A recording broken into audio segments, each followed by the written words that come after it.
The wind came early that September. It came thin and sharp off the high peaks, carrying the smell of turned earth, and something colder underneath the promise of a killing frost, still weeks away, but already making its intentions known. It swept across the Callaway homestead in long, low gusts that rattled the loose shingles on the barn roof and bent the last stalks of a wheat crop that had already given up the fight 2 months before the wind arrived to finish what the sun had started. The land around Ridgecrest County had given nothing that year. The rains never came in June.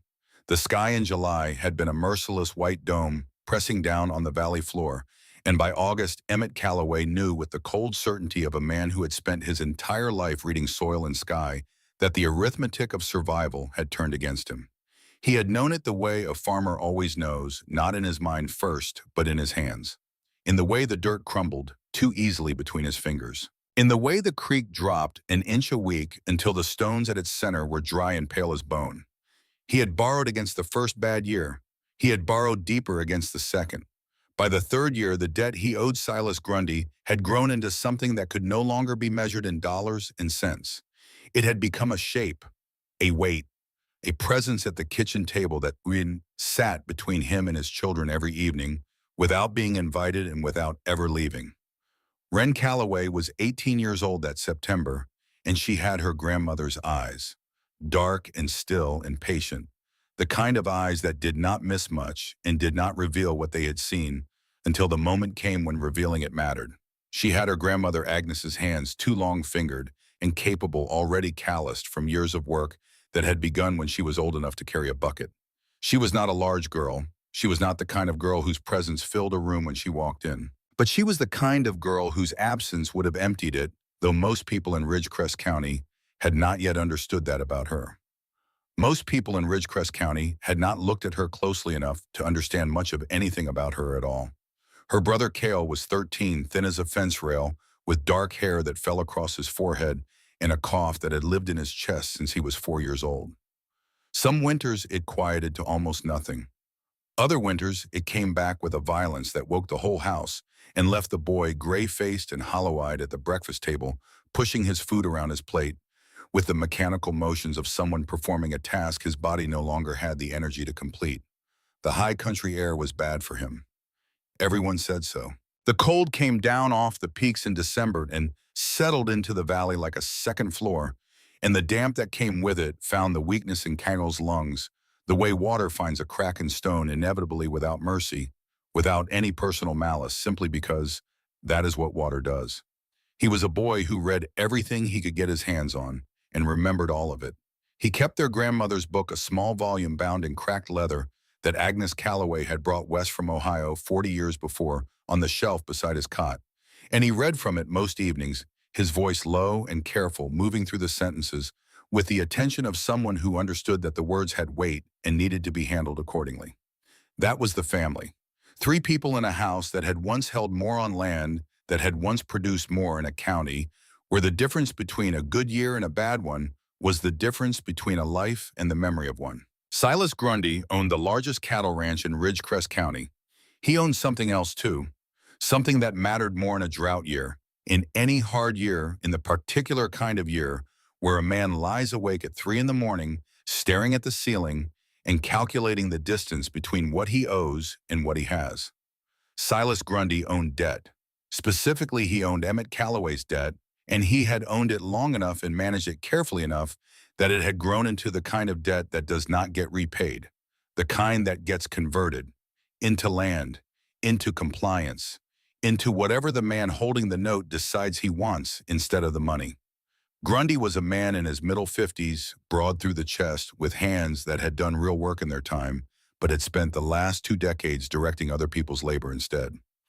His face was weathered but not hardened. It was the face of a man who had learned long ago that patience was more effective than force, that a friendly tone costs nothing and disarms people more reliably than any threat, and that the best way to take something from someone was to construct the circumstances under which they handed it to you themselves, believing they had no other choice. He had a voice that rumbled like distant thunder even when he spoke softly.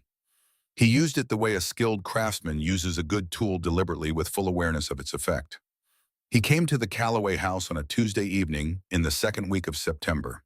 He arrived at dusk when the light was going amber and long across the dead fields, and he tied his horse at the post by the gate with the ease of a man who has visited a place many times and considers it, in some meaningful sense, already his.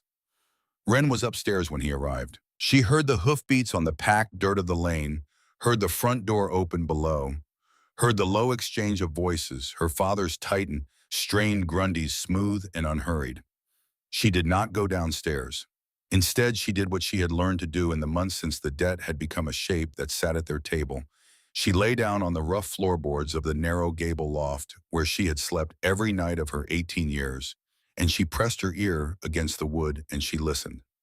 Sound traveled through those thin pine floors the way water travels through cracked stone. It found every gap, every fissure, every place where two boards did not quite meet. She caught the conversation in fragments broken by the wind outside and the occasional groan of the house settling into the cooling evening air. Her father's voice first. "The note comes due in October. I can cover part of it, not all." Then Grundy, slower. The voice of a man who has never needed to raise it because the world leaned toward him when he spoke. "I am not pressing you, Emmett, but you have to think practical. The girl is 18, old enough to make her own way.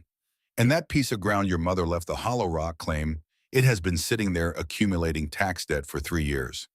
If nobody settles with the county takes it and sells it at auction. I would be willing to take that burden off your hands." As part of a settlement, a silence followed, the long kind, the kind with weight. Then her father's voice again, and what she heard in it was not anger, though the anger was there underneath everything banked low like coals. What she heard first was exhaustion, the specific exhaustion of a man who has been carrying something too heavy for too long and has finally arrived at the moment where he must either find somewhere to set it down or be crushed by it where he stands. She heard every word of what came after. She lay still and did not move and filed each word in the deep interior place where she kept the things that mattered most, the things she would need later in the dark when she was alone, and the only way forward was through the full weight of what had already happened. Grundy's boots on the porch eventually, the front door opening and closing, the sound of a horse turning on packed dirt, then nothing but the wind. The house went quiet in a way that had nothing to do with the absence of sound. Wren stared at the ceiling for a long time. She did not cry. She began instead to count a slow, methodical inventory of everything she owned in the world. One coat secondhand from the church charity collection 3 winters ago, still serviceable if you did not look too closely at the elbows. 2 dresses, one better than the other. A tinderbox. A small knife with a bone handle that had belonged to her grandmother. $17 in a tin on the shelf above her cot, every cent of which she had earned over 3 summers of work, mending, washing, whatever the women in town needed done, and were willing to pay for in coins rather than gratitude. And somewhere in the county, land records, a deed, a piece of paper she had never touched and barely thought about until tonight. The Hollow Rock claim.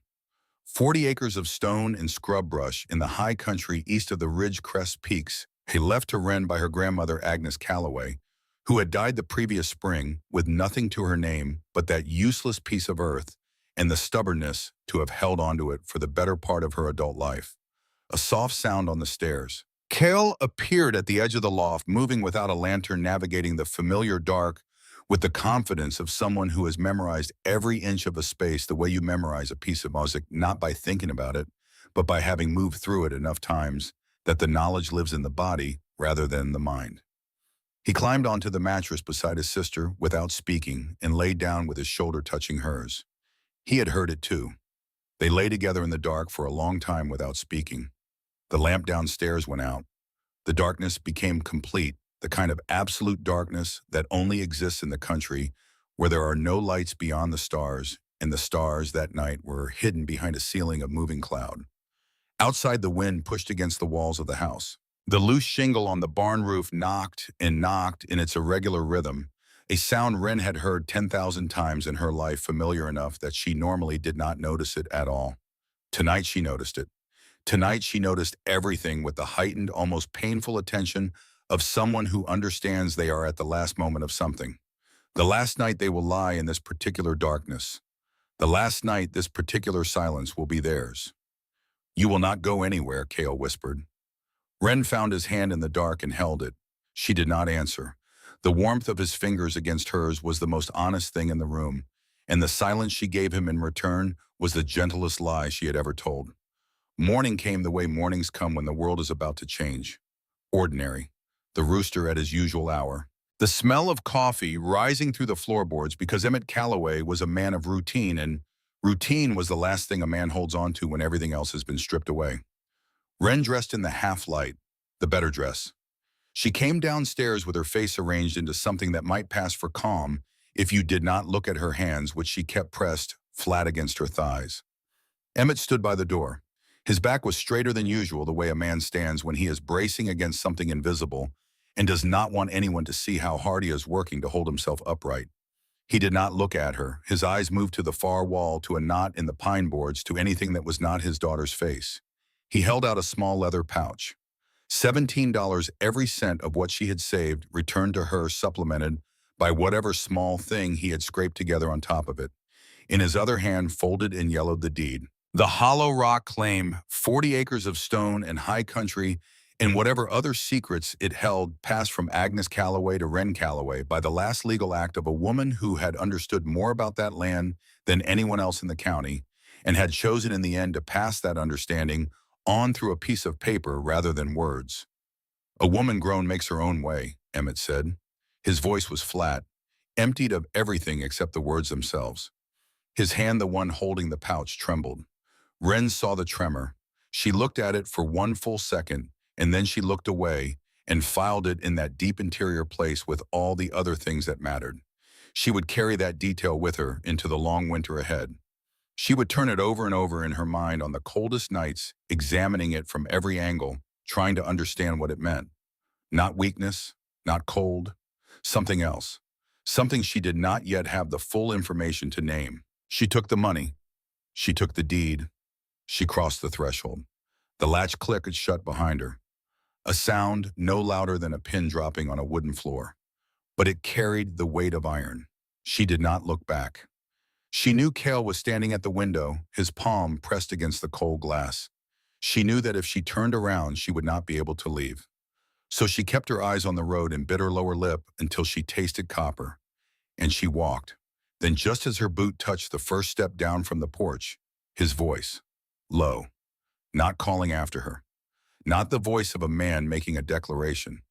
The voice of a man spending something he had been saving for a long time and was not sure he had the right to spend. Don't sell that land, Wren. His voice dropped even lower, as though the words were meant only for the air between them and not for the world beyond. No matter who asks, no matter what they offer, she stopped. She did not turn around. Behind her, she heard nothing more. No explanation, no additional words, just the particular silence of a man who has said the truest thing available to him and has nothing left to add. After a moment, she heard the soft sound of him stepping back from the doorway. She walked.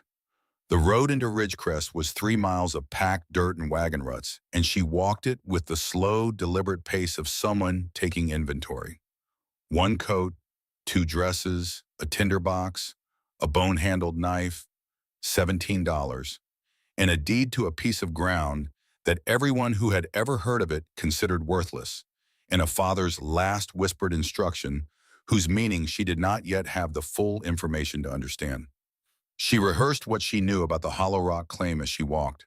Agnes had acquired it in 1862 before the war was finished, when land in the Colorado high country could be had for almost nothing because most people with sense were heading the other direction. She had held it for the rest of her life without ever developing it, without ever explaining why she held it, without ever selling it, despite approaches over the years from people who wanted it, though. What those people wanted with 40 acres of rock and scrub in the high country had never been entirely clear to anyone. It had a cave.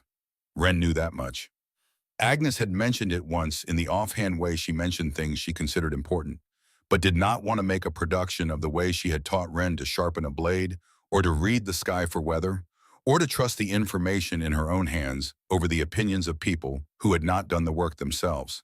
There is a cave on that property, Agnes had said. Good deep stone, stays the same temperature, summer and winter both. Wren had been 11 years old and had not thought about it again until now. The town of Ridgecrest occupied a single main street that ran north to south between a white-painted church at one end and a saloon at the other. In between the usual collection of frontier commerce, the blacksmith, the livery, the post office, the lawyer's narrow office with its single dusty window.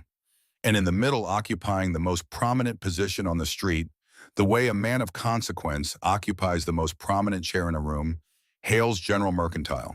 Orson Hale had run the store for 22 years.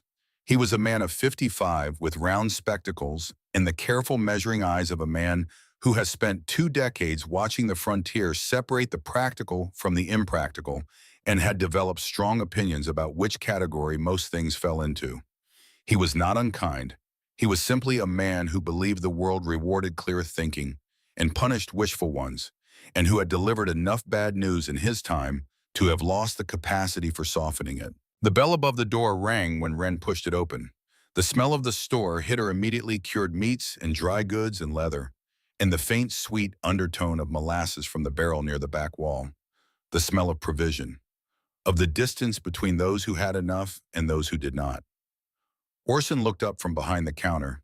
He took in her face and her traveling coat and the leather pouch in her hand, and his expression settled into something that was not unkind, but was not quite compassionate either. The expression of a man preparing to deliver a diagnosis he had delivered before and did not expect to get easier with repetition. Rafe Muldoon was in the store, leaning against the shelving near the back with his arms crossed and his hat pushed back on his head. He was a trapper, 40 years old, built like someone had assembled him from spare parts that did not quite match, long arms, short torso, hands that looked like they belonged to a man twice his size. He had a beard that had not been trimmed since spring and eyes that were sharp and missed nothing. The eyes of a man who made his living reading signs and landscapes that most people walk through without seeing it all. Wren laid the deed on Orson's counter. Orson picked it up. He held it to the light. He rubbed the paper between his thumb and forefinger as though texture might tell him something the words could not.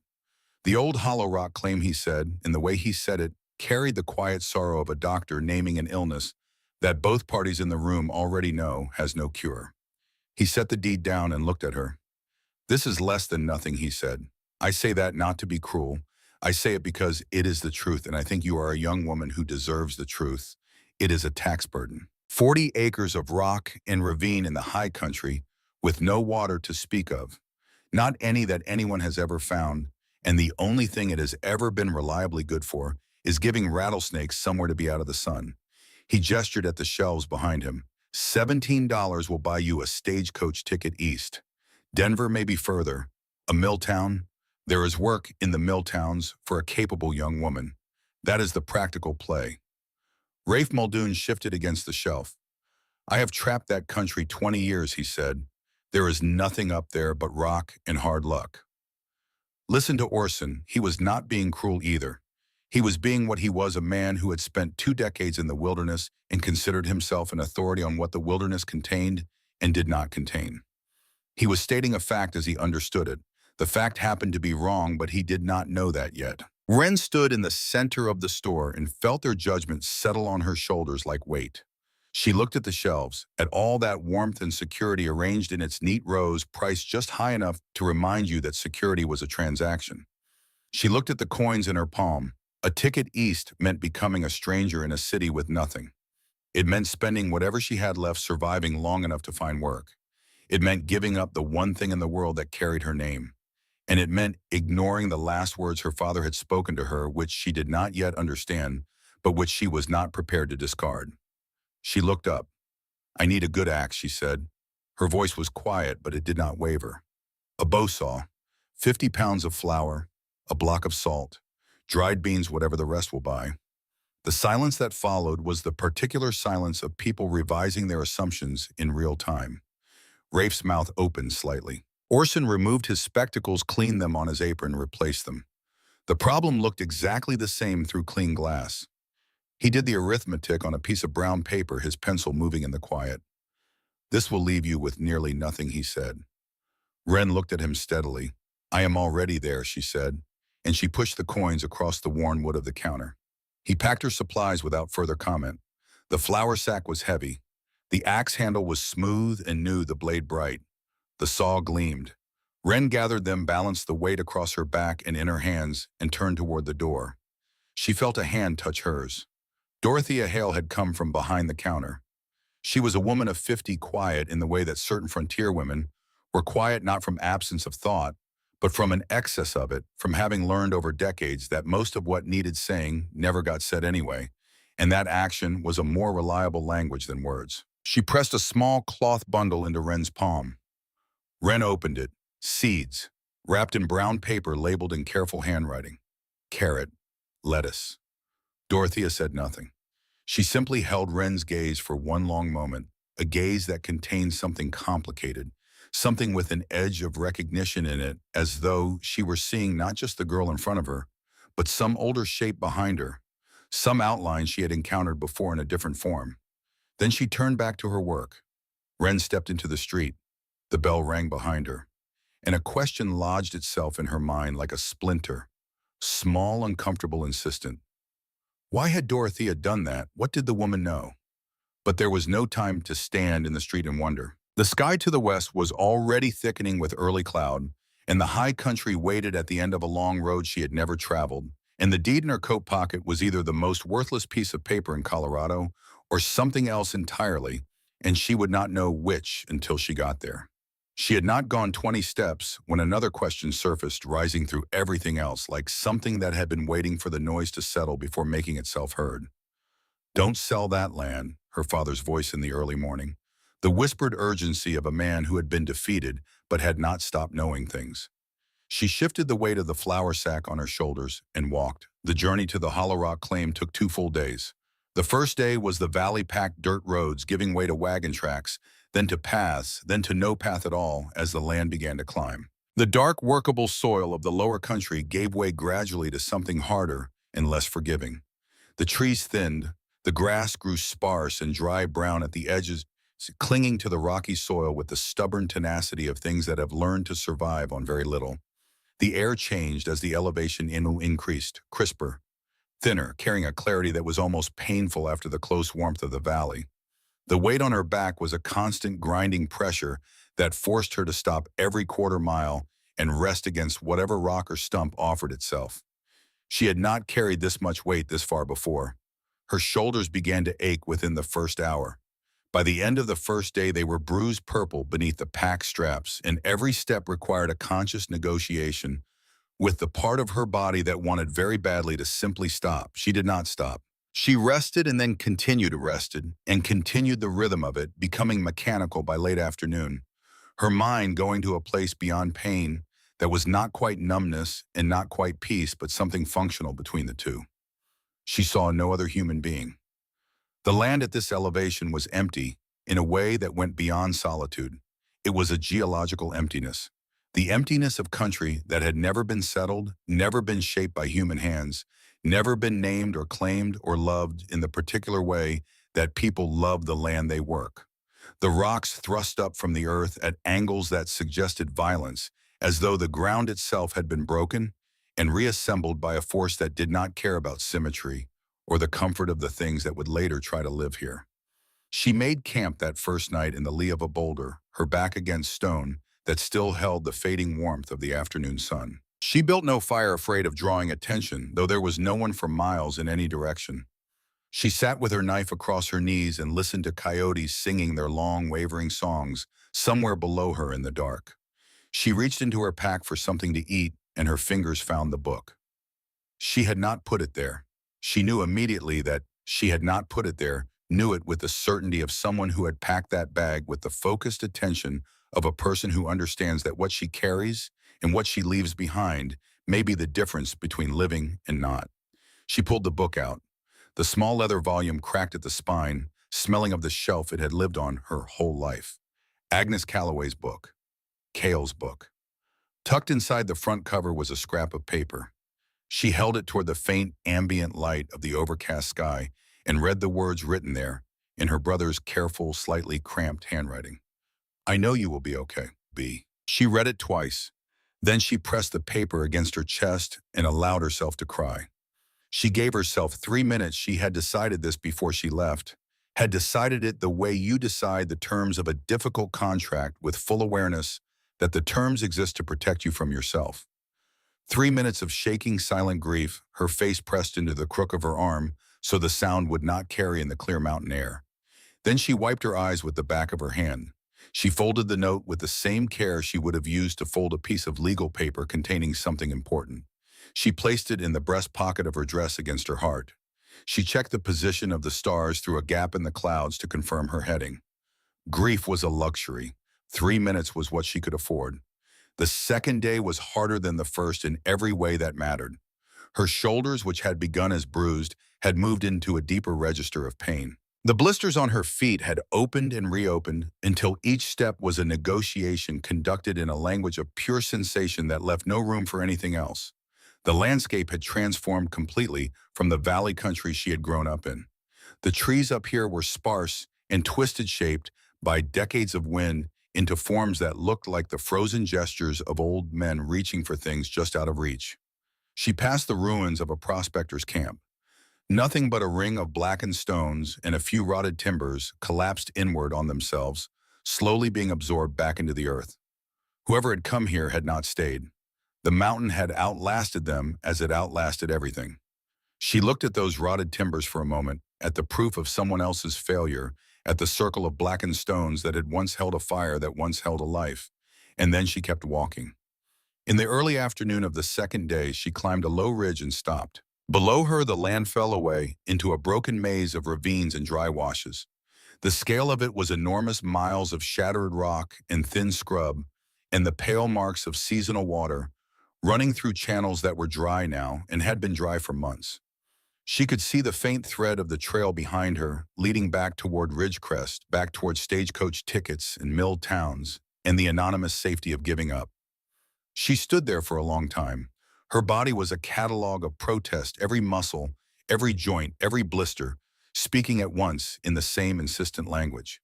Turn around. This is foolishness. The man in the store was right. The trapper was right. Everyone who has ever looked at this piece of paper and shaken their head was right. But turn around to what? The door was latched. There was no home behind her. There was only forward, and forward meant a piece of paper and a hole in the ground. And whatever lay between her and the moment she found out which of those things it actually was. And there was her father's voice, thin as thread, but present, "Don't sell that land." She descended. By evening she found it. A sheer face of gray, weathered granite rose from the earth like the prow of some enormous buried ship thrusting up out of the hillside with the absolute confidence of something that has been exactly where it is for 100 million years and intends to remain there for 100 million more. The stone was smooth in places, scarred in others, streaked with the dark stains of old water that no longer ran. And at its base, in the angle where the cliff met the slope, a dark opening in the rock. Perhaps 5 feet wide at the entrance, tapering slightly on one side. A cave. This was it. This was the sum of everything. The hollow rock claim. Her inheritance. The thing her grandmother had spent 40 years protecting. Wren stood in front of that dark opening and felt the full crushing weight of the moment descend on her. It hit her now with a force she had not been prepared for, not even after everything. Orson had been right. Muldoon had been right. It was a hole in a rock on a mountainside in the middle of nowhere, and she had spent the last of her money on an axe and a bag of flour to stand here and look at it. The wind, which had been her constant companion for 2 days, picked up as the sun went down, slicing through her coat, with a chill that found every gap in the fabric and every gap in her resolve. There was no other shelter, no stand of trees, no abandoned structure, nothing, just the cave. She unslung her pack. She struck her tinderbox and lit a small piece of kindling. The flame guttered in the draft. She stepped inside. The entrance tunnel was short, no more than 15 feet, and it opened quickly into a vaulted chamber that swallowed her small light and gave back only echoes. She stopped just inside the entrance and held the flame high. The walls were smooth, not broken and jagged the way she had expected, not the rough-edged darkness she had imagined during 2 days of walking toward it, but curved and polished, shaped by water over millennia, into a dull sheen that caught the firelight and threw it back in soft amber curves as though the stone itself were luminous from within. The ceiling arched overhead like the nave of a church, disappearing into darkness beyond the reach of her small flame. The floor was a mix of sand and fine gravel, perfectly dry, undisturbed by anything except the slow passage of time. There was a smell, faint but distinct, the mineral scent of deep earth of rock that had never seen sunlight of water, that had traveled through miles of stone before arriving here. It was not an unpleasant smell. It was the smell of permanence. She walked deeper, her flame pushing back the dark in a small moving circle. The cave seemed to breathe a slow, almost imperceptible movement of air that stirred her flame without extinguishing it, as though the mountain were drawing breath and releasing it in a cycle that had been repeating since before the first human foot touched this continent. Then she felt it. A shift. The temperature changed not dramatically, not the warmth of a heated room, but something subtler and more significant. Steady, consistent, cool without being cold. Completely, utterly sheltered from the wind that was now tearing at the landscape outside with increasing fury. Inside these walls the air was still. The roar of the wind above was reduced to a murmur, then to silence, then to nothing. She stood in that stillness for a moment and breathed. Then she heard it. So quiet she had to hold her own breath to be certain it was real. A sound beneath the silence below the threshold of normal hearing, emerging only when everything else stopped. Slow, rhythmic, patient, a drip. She followed the sound deeper into the chamber, moving carefully in the shifting light, until she found it a narrow fissure in the far wall of the cave, perhaps 2 inches wide. From it, a single drop of water emerged, caught the firelight for one bright instant, and fell with a clear resonant note into a shallow depression in the stone below. A natural basin worn smooth over centuries of this same slow dripping, holding perhaps a cup of water at a time crystal clear. She knelt. She cupped her hand beneath the slow drip and waited until she had enough to drink. The water was cold and clean, without any taste of iron or sulfur, without anything but the faint mineral whisper of the stone it had traveled through to arrive here. She drank. It was the sweetest thing she had ever tasted. She pressed her palm flat against the cave wall. The stone beneath her hand radiated a deep, slow coolness. Not the biting cold of the outside air, but the steady thermal mass of millions of tons of granite that had spent the summer absorbing heat and would spend the winter releasing it degree by patient degree for as long as the winter lasted. This was what no one had bothered to discover because no one had bothered to come inside and pay attention. This was not a grave. This was a fortress, a root cellar, a buffer against the killing cold, a source of water in a county where water was the difference between life and everything else. The despair that had gripped her minutes before drained away. What replaced it was not joy, not relief, not anything warm. What replaced it was something harder and colder and more useful than any of those things, a focused, grim resolve, the resolve of a person who has just discovered that the ground under their feet is solid after all. Not comfortable, not forgiving, not easy, but solid. Something to stand on, something to build from. She set her pack down against the cave wall. She ate a handful of dry beans and a piece of flatbread, sitting cross-legged on the cave floor, with her small flame burning steady in the still air. That was when her boot touched it. Not loudly, not dramatically. Just the soft resistance of a boot encountering something hard beneath an inch of fine sand, something with corners, something manufactured, something that did not belong to the natural world of the cave. She set her flame on a nearby rock and dug with her hands, brushing sand aside with the careful attention of someone who has learned in the past 48 hours that what looks like nothing may in fact be everything.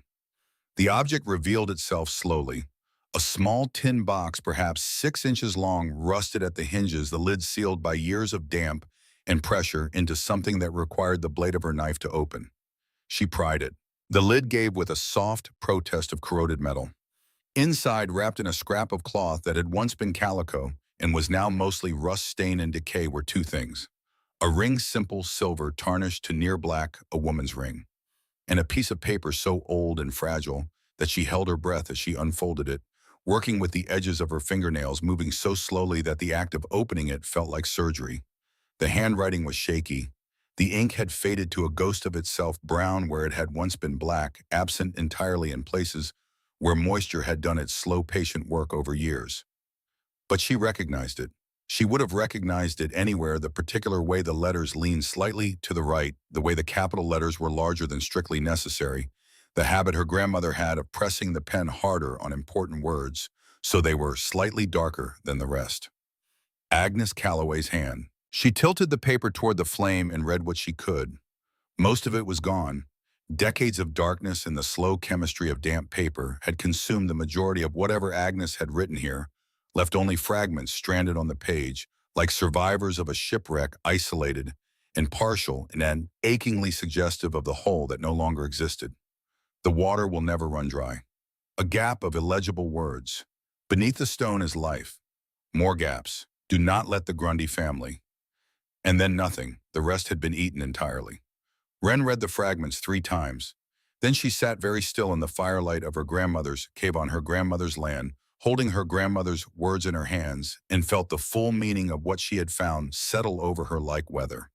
Grundy, the same Grundy whose smooth voice had risen through the floorboards of her father's house 2 nights ago and shaped the sentence that sent her here. The same Grundy who held her father's debt. The same Grundy who had mentioned in the casual tone of a man noting something of minor interest that the Hollow Rock claim had tax debt accumulating and that he would be willing to help with that burden. Agnes Calloway had known something about this land, something specific enough to write down, something important enough to hide at the deepest accessible point of the cave, something that involved the Grundy family in a way that had clearly alarmed her. And her father had known too. Not everything, not the details, perhaps not the full shape of it, but enough to whisper those words at the door before she crossed the threshold. Oh, don't sell that land. The words of a man who understood he was sending his daughter into something larger than a simple inheritance dispute and who had no power to explain it, but could not let her go without the warning. The fire crackled in the still air of the cave. Outside, the wind moved across the high country, with the indifference of forces that have been in motion since long before human beings arrived to be troubled by them. The mountain did not care about Silas Grundy or Agnes Calloway or a girl of 18 sitting on its floor reading a dead woman's warning by firelight. But the mountain held water. And in a dry county in a drought year, in a place where the difference between a thriving cattle ranch and a failed one came down in the end to who controlled the water, that was not a small thing. Wren wrapped the tin box carefully in her spare dress and placed it at the bottom of her pack beneath everything else. The questions it raised were enormous. The implications were things she could not yet fully see the shape of, could only sense around the edges, the way you sense the size of a room in the dark by the quality of the echo. But winter was coming. The first snows would reach the high peaks within weeks. She needed walls. She needed a door. She needed fire and food, and a system for staying alive long enough to find out what her grandmother had known and why it mattered. The mystery of Agnes Calloway would keep. The cold would not. She stood at the mouth of the cave as the last light left the sky. The darkness came on fast at this elevation, the way everything came on fast up here. Weather cold, the hard facts of survival at altitude. To the east, the first stars appeared faint and steady, the permanent ones that navigators used because they did not move. In her breast pocket, Kel's note pressed against her heart. Behind her in the darkness of the cave, water dripped its patient, endless rhythm into stone. She turned back toward the cave. There was a camp to make. There was a plan to form. There were walls to build, and a winter to survive, and a dead woman's warning to understand before the man it named arrived to finish what he had started. She had $17 and a bone-handled knife, and a grandmother's ring and a tin box, and the solid, absolute certainty that she was not going to give any of it up. The work began tomorrow. Stone and Water, Part 2. What Cannot Be Taken. Ridgecrest County, Colorado. October 1889 through January 1890. She began the next morning before the light came. There was no ceremony to it, no moment of standing at the cave entrance, looking out at the dark country below and feeling the weight of what she was undertaking. She simply woke in the blackness of the cave interior, lay still for the 10 seconds it took her body to remember where it was and why, and then rose and built a small fire at the cave entrance and heated water for the thin porridge that would be breakfast for the foreseeable future. The plan had assembled itself during the night the way plans do when the mind keeps working after the body has gone still. She had not slept deeply. The cave floor was hard and the cold came up through it in a way that no amount of repositioning fully addressed, but in the half-sleep she had drifted through the shape of what needed to happen, had clarified itself into something she could hold and examine and test against the reality of her situation. The cave was the core. That was the first principle. The temperature inside was steady in a way that no structure she could build alone would match for months. In the depths of a Colorado winter, that stability was not a comfort, it was a survival mechanism. Animals sheltered there would not freeze. Food stored there would not spoil. And if her gamble with Dorothea's seeds paid anything at all, things might grow there slowly in the dim ambient light near the entrance in soil, dark enough and moisture consistent enough to sustain life when every living thing on the surface was locked under ice. But she needed more than the cave. She needed walls between herself and the wind. She needed a fire she could maintain without running it inside a natural stone chamber, where the smoke had nowhere reliable to go. She needed a door she could lock. The cabin would be built against the cliff face, sealing the cave entrance into its back wall, creating a two-chambered system. The front room, the cabin, would face southeast to catch the morning sun.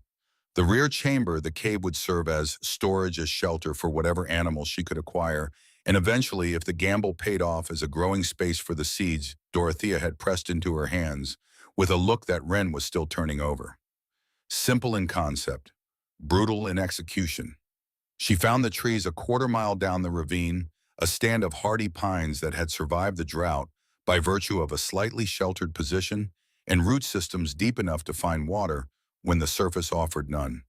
She had never felled a tree, but she had watched her father fell dozens of them over the course of her childhood, had stood at a distance and observed the way he read a trunk before he touched it, the lean of it, the balance, the angle of the notch cut.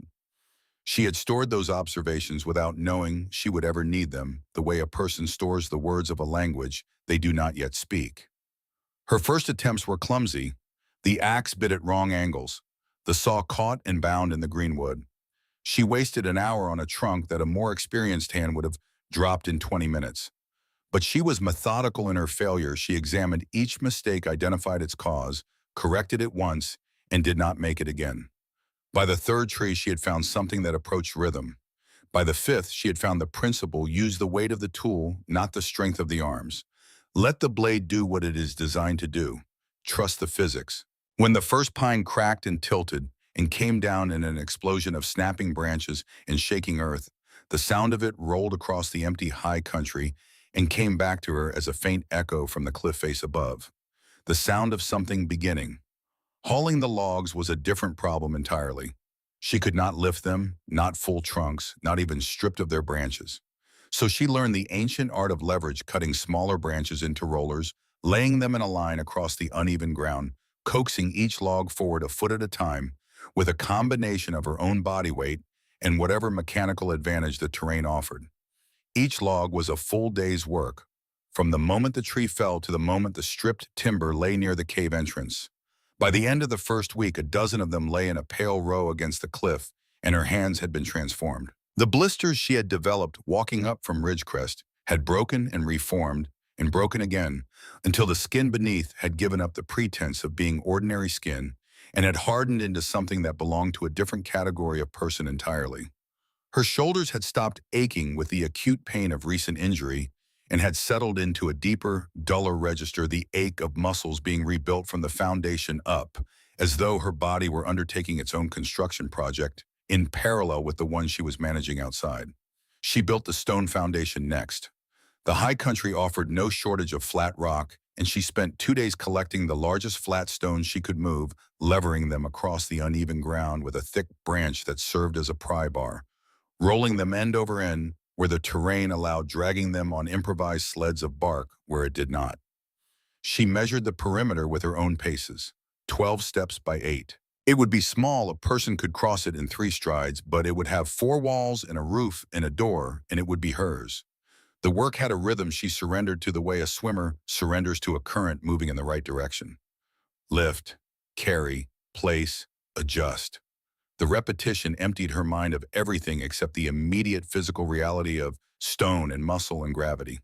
When her hands were full and her back was bent and every ounce of attention was absorbed by the angle at which a particular stone needed to sit, there was no room left for anything else. No room for grief, no room for the memory of a latch clicking shut. The work did not heal any of those things. It postponed them. On the frontier, postponement was the closest thing to grace that most people ever received. She notched each log at both ends using a method she invented and revised again over the course of the first wall. The first wall took 4 days. By the fourth wall, she had brought that down to 2. She constructed a crude lifting frame from a forked branch and her rope anchored to a juniper near the cave entrance that allowed her to raise each timber into position through a combination of leverage and the absolute refusal to accept that it could not be done. The work was dangerous in the way that solitary frontier work is always dangerous, not dramatically, not with obvious menace, but with a quiet, constant potential for catastrophe that required perpetual attention to prevent. A log rolling free of its notch, a rope slipping its anchor. Any of these things in isolation on a construction site with other people present would be an inconvenience. Here alone, they would be the last thing that happened to her. She understood this with her body rather than her mind, with the instinctive caution of an animal that has assessed its environment and identified the rules for surviving it. After 12 days of this work, 4 rough walls stood against the gray face of the cliff. They were not beautiful. The gaps between the logs admitted thin, cold fingers of wind that whistled through the interior and carried with them the sharp announcement of approaching winter. But the structure had integrity. It was plumb. It was square. It was the first thing she had ever built entirely with her own hands. And when she stood inside it and looked up at the rectangle of pale Colorado sky visible through the unfinished roof, she felt something she had no adequate name for. Not pride exactly, something quieter and more durable. The feeling of having answered a question correctly, a question the world had asked of her with considerable hostility and without offering any particular assistance. The chinking came next. She mixed sandy soil from the cave floor with water from the drip and dried grasses she harvested from the ravine, chopping them into short lengths and working them into the mixture until it had the consistency of something that would hold. She packed it into every gap with her bare hands, her fingers going numb, in the wet cold, the chill working up through her wrists and into the bones of her forearms. It was miserable work. It was necessary work. As the gaps filled, the cabin transformed.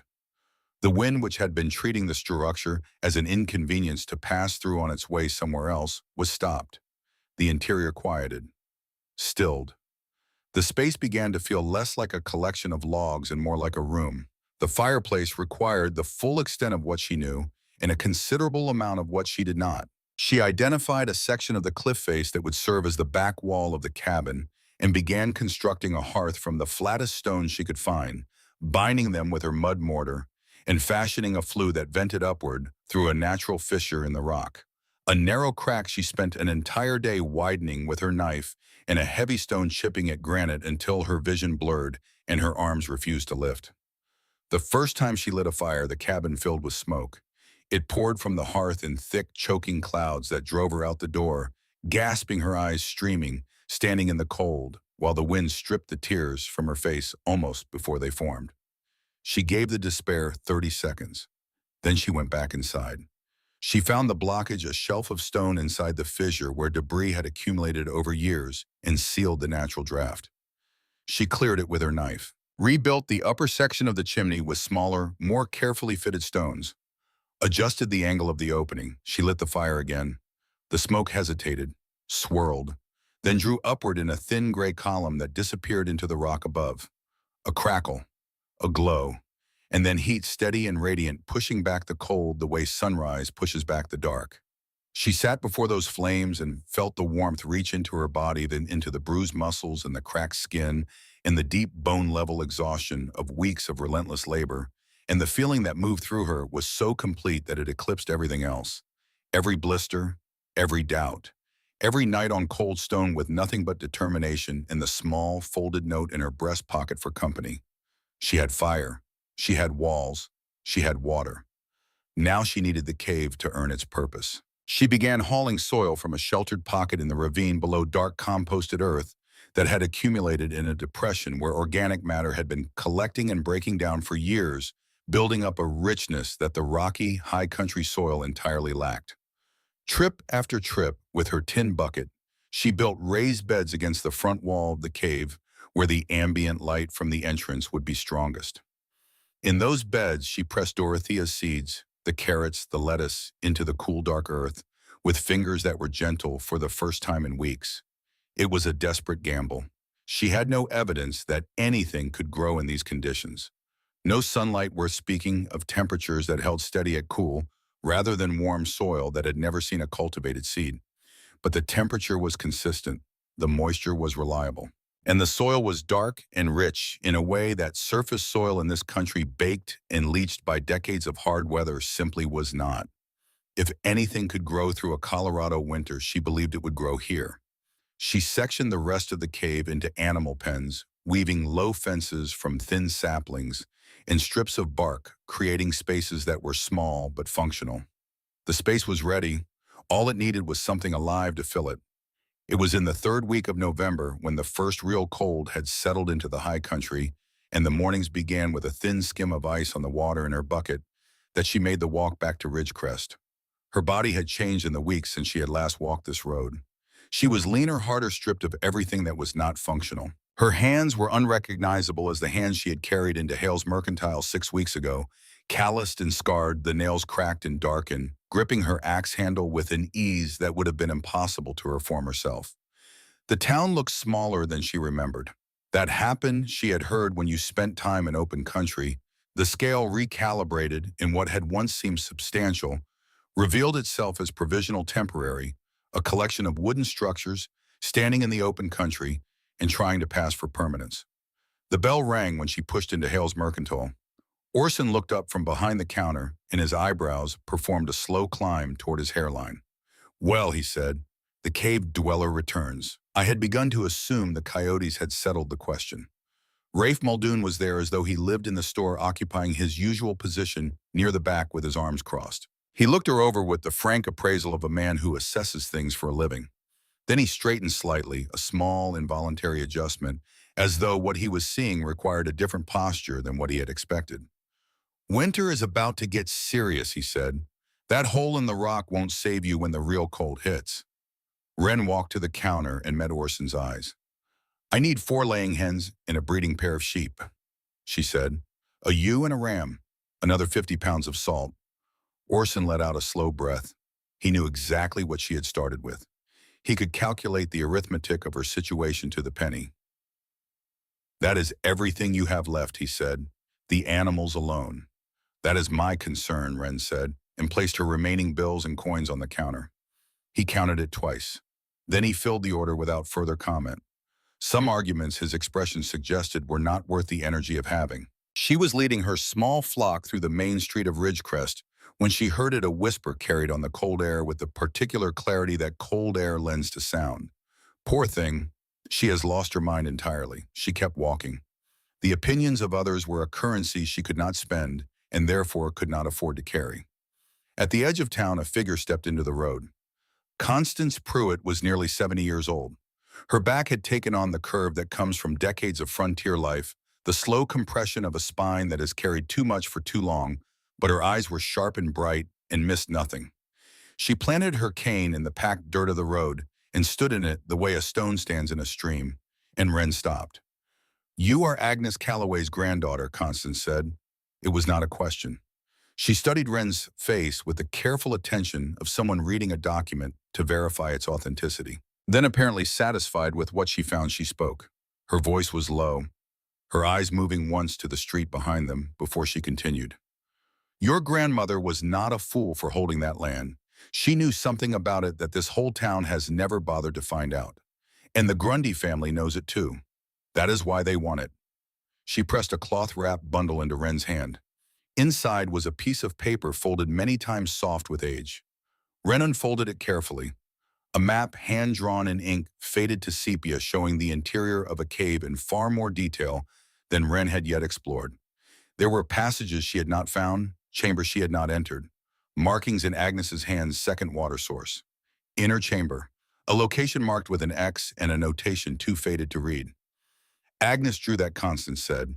"She gave it to me for safekeeping 30 years ago, told me that one day someone would need it." She paused. "I am giving you the map today. When the time comes, and you will know when the time comes, there is more that I have kept for you, Bemero. But that is for another day. Today you need to get those animals up the mountain before this cold turns serious." She looked at the sky to the west at the thickening cloud on the horizon. Silas Grundy has been trying to acquire Hollow Rock for 3 decades, not because of the surface acreage, because of what is underneath. There is a water source beneath that cave, a subsurface spring that feeds into the water table for the entire valley. In dry country like this, whoever controls that source controls every cattle operation within 20 miles. Agnes understood that. She refused to sell at any price. When she died, Grundy believed his opportunity had finally arrived. The debt he arranged with your father, the years of drought, the pressure to send you away, none of that happened by accident. She placed her cane firmly on the ground and turned. Go, she said simply. Go and build what needs building. I will be here when you need me. Wren stood in the road for a moment, the map in her hands, and the full architecture of what had happened to her family assembling itself in her mind with a clarity that was almost physical. She could see it now, the whole structure of it log by deliberate log. The loans extended at terms designed for failure. 3 years of debt accumulating to a number that could never be repaid. The quiet suggestion about the Hollow Rock tax debt, the implication that a young woman with nothing should take the practical path east and leave the land behind. Not misfortune, architecture. She folded the map, placed it inside her dress next to Cale's note, and continued walking. The sheep followed. The chickens clucked in their crate. The road climbed toward the high country and Ridgecrest fell away behind her. 3 days after she returned with the animals, she found the second chamber. She had been studying the map each evening by firelight, comparing its notations against what she had explored, working from the entrance inward. The passage Agnes had marked was a narrow gap in the rear wall of the main chamber, easy to overlook. She had glanced at it twice in her first explorations and dismissed it as a dead-end crack in the rock. But the map was specific. She turned sideways and pressed through the stone tight against her chest and back, breathing out to make herself narrower. She emerged into a different world. The second chamber was smaller than the first, but with a higher ceiling that disappeared into darkness above. The air was different here. There was a sound in it, not the slow, rhythmic drip of the outer room, but something fuller, something with more presence. She moved her lantern toward the far wall. It was not a drip, it was a flow. A thin but continuous stream of water emerged from a fissure in the rock 6 feet above the floor, ran down the wall in a dark ribbon, and collected in a natural basin carved into the stone. Perhaps 2 feet across, a foot deep, the water clear and cold and moving constantly replenished. Never still, she knelt beside it and put her hand into the stream. The cold went through her palm and up her wrist and into her arm like something alive. This was what Agnes had protected for 40 years. This was what Silas Grundy had built a 30-year campaign to acquire. Not the surface land, not the cave itself. This continuous drought-proof, season-independent source of water running through the rock of the high country and feeding into the water table of the entire valley below. In a county where every cattle rancher's survival depended on water access, where a single reliable source could mean the difference between a thriving operation and a failed one. This spring was worth more than any surface acreage in Ridgecrest County. It was worth more than the Grundy Ranch itself. Wren sat beside that pool for a long time in the lantern light. The map had led her here. Agnes had drawn it and hidden it and given it to Constance for safekeeping because she understood that the land would outlast her and the fight for it would outlast her, and whoever came after her would need to know where to look. She was not a girl trying to survive a winter anymore. She was the guardian of something that powerful men wanted, and she was going to have to fight to keep it, not with weapons, not with force, but with patience, with planning, and with the willingness to endure conditions that others would not. She returned to the main chamber, sat by the fire, and began to think seriously about the months ahead. December settled over the high country like a sentence being completed. The sky became a permanent gray ceiling, pressing down on the peaks until they disappeared into cloud, and the world contracted to the size of what you could see from your own door. Her days fell into a rhythm that left no room for anything but necessity. Morning stoked the fire, checked the animals in the cave water, the garden beds from the inner chamber, spring collect whatever eggs the hens had produced. The eggs were small miracles, warm in her cold hands, proof that the system she had built was producing something beyond its own maintenance. The lettuce had come up pale and slow, pressing through the dark soil in the cave with the stubborn deliberation of life insisting on itself against considerable odds. The carrots were slower still, but their green hair was beginning to show at the soil surface, thin and tentative, and absolutely real. Then the rest of the day, Firewood repairs the endless minor maintenance of a structure built from improvised materials by a single pair of hands. She sharpened the axe. She reinforced the door hinges. She was utterly alone, and yet she was not lonely because the work filled every space and every moment and left no room for the feeling to take hold. One evening deep in December, she opened Agnes's book and read aloud. Not to anyone in particular. To the sheep breathing on the other side of the cave wall. To the darkness. To herself. Her voice sounded strange and too loud in the quiet of the cabin, as though the silence had been there long enough to develop a preference for itself. She stopped in the middle of a page. "Kale," she said quietly, "I miss you." No answer. Only the fire and the wind above, and somewhere deep in the cave, the steady sound of water meeting stone. She closed the book. She banked the fire. She lay down on her cot and slept, and in the morning she began again. It was in the last week of January that Fletcher Grundy came. He arrived on horseback with a hired man beside him, whose face had the quality of a clenched fist tight without expression, the face of a man paid to be present rather than to think. Fletcher was 22 years old and carried himself with the ease of someone who had grown up understanding that the world would arrange itself around him. He wore a leather coat that was too clean and too expensive for the country he was riding through, and he dismounted near the cabin with the casual confidence of someone entering a space he considered in some fundamental sense already his. He looked at the cabin, at the solid walls, the stone chimney, the cleared ground. Something shifted in his expression, a recalibration he tried to hide and did not entirely succeed at. He had expected something more provisional, something more desperate. "My father sends his regards," Fletcher said. His voice carried the polished, false warmth of someone who has rehearsed his lines and knows they are good. "He heard you had taken up residence here. Wanted me to check in as a neighborly gesture." He paused, allowing the word to settle. "He also wanted me to remind you that this property carries 3 years of unpaid county tax. If it is not settled before the end of March, the county will seize it and sell at auction. My father would be willing to purchase it at that point." He tilted his head with an expression of practiced sympathy.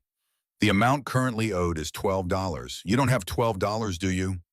"This land is mine," Wren said. She held up the deed, the same yellowed paper her father had pressed into her hand on that September morning. Her voice was level and carried nothing in it that Fletcher could use.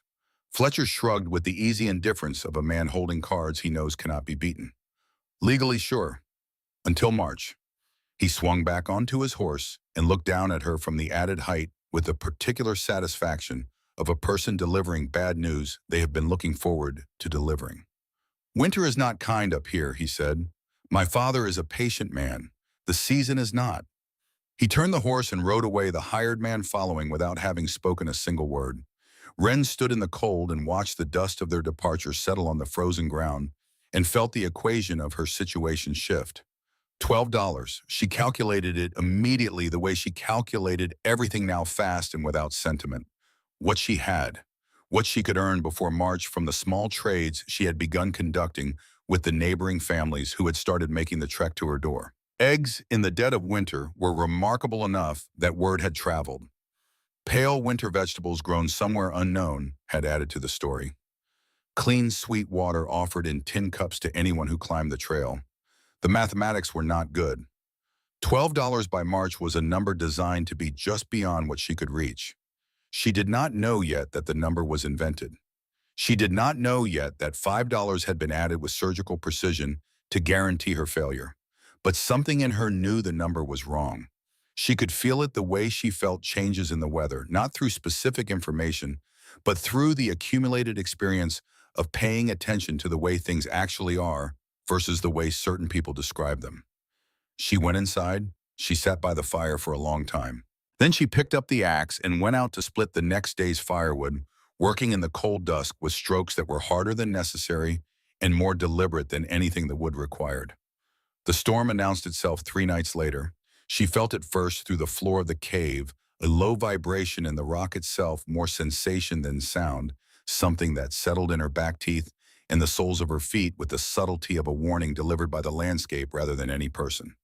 She had been living in close enough contact with this mountain for 4 months that she had begun to understand something of its language, The specific groan of the cabin walls when the temperature dropped sharply, the particular quality of silence that preceded heavy snowfall, the way the animals in the cave grew restless hours before any weather she could see or hear. This was different from all of those. This was the mountain speaking in a lower register. This was the voice it used for serious things. She went to the window and looked out. The world had gone unnaturally still. No wind, no sound of any kind. The sky to the west was a darkness that was not the ordinary darkness of night, but something denser, something pressing down.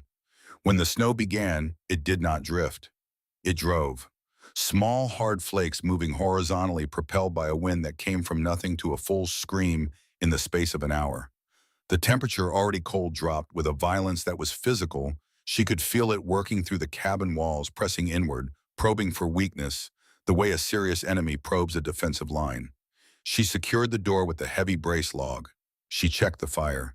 She moved through the cave, checking the animals, filling every container she had from the inner chamber spring. The sheep were restless. The hens had tucked their heads and gone still. The water ran on in stone basin without any acknowledgement that the world above it was dissolving into chaos. Then the window went white, not gradually. In what seemed like minutes, the snow packed against the glass and covered it entirely, and the cabin plunged into a firelit twilight that was its own kind of comfort. It sealed compressed. The outside world reduced to an abstraction of sound. The roar of the wind was extraordinary, a constant high-pitched fury that had no pause and no variation, like standing inside a bell being struck without end. And then something remarkable happened. The tons of snow piling against the outer walls began to work in her favor. The insulation effect was immediate and measurable. The drafts that had persisted through even the best chinked gaps simply stopped. The cabin sealed itself in a cocoon of compressed white, and inside the fire crackled with steady indifference to the violence being conducted a few feet away. She walked into the cave. The storm did not exist here. There was no sound of wind, no sense of the fury outside. The sheep chewed with placid contentment. The chickens slept. The water dripped and flowed in its ancient rhythm as it had dripped and flowed through every storm this mountain had ever endured, without hurry and without pause. She was not fighting the storm.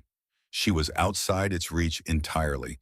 She had been sitting with this quiet satisfaction for perhaps 2 hours when the sound came, so faint at first that she dismissed it as a branch against the cabin wall, as any of a dozen things that the noise of a serious storm could produce. But it came again, and the second time she heard it clearly for what it was: a fist against her door. Irregular, desperate weakening with each blow. Nothing natural made that sound. That was a human being at the absolute end of their endurance, spending the last of what they had on the only door left in the world. She crossed the cabin silently and stood at the door with the iron poker in her hand. Her first instinct was the instinct of someone who has spent 4 months learning that the difference between alive and not was the integrity of her system. Opening that door meant letting in the storm. It meant sharing food calculated to last one person. It meant compressing every margin she had built between herself and catastrophe. The fist struck the door again. Weaker now, she stood with her hand on the brace log and conducted the internal argument that lasted 10 seconds and felt like an hour. Survival is not a prize to be hoarded. It is a state to be shared when sharing is possible. The people freezing outside had been wrong about her. They had been dismissive and unkind. But being wrong about someone is not a death sentence, and she was not the kind of person who would make it one. She lifted the log and pulled the door open. A figure collapsed across the threshold in a cascade of driven snow and frozen air. She threw her weight against the door and forced it shut. Then she turned to what was on her floor. She dragged the body toward the fire. As the snow and ice melted from the face, she recognized him.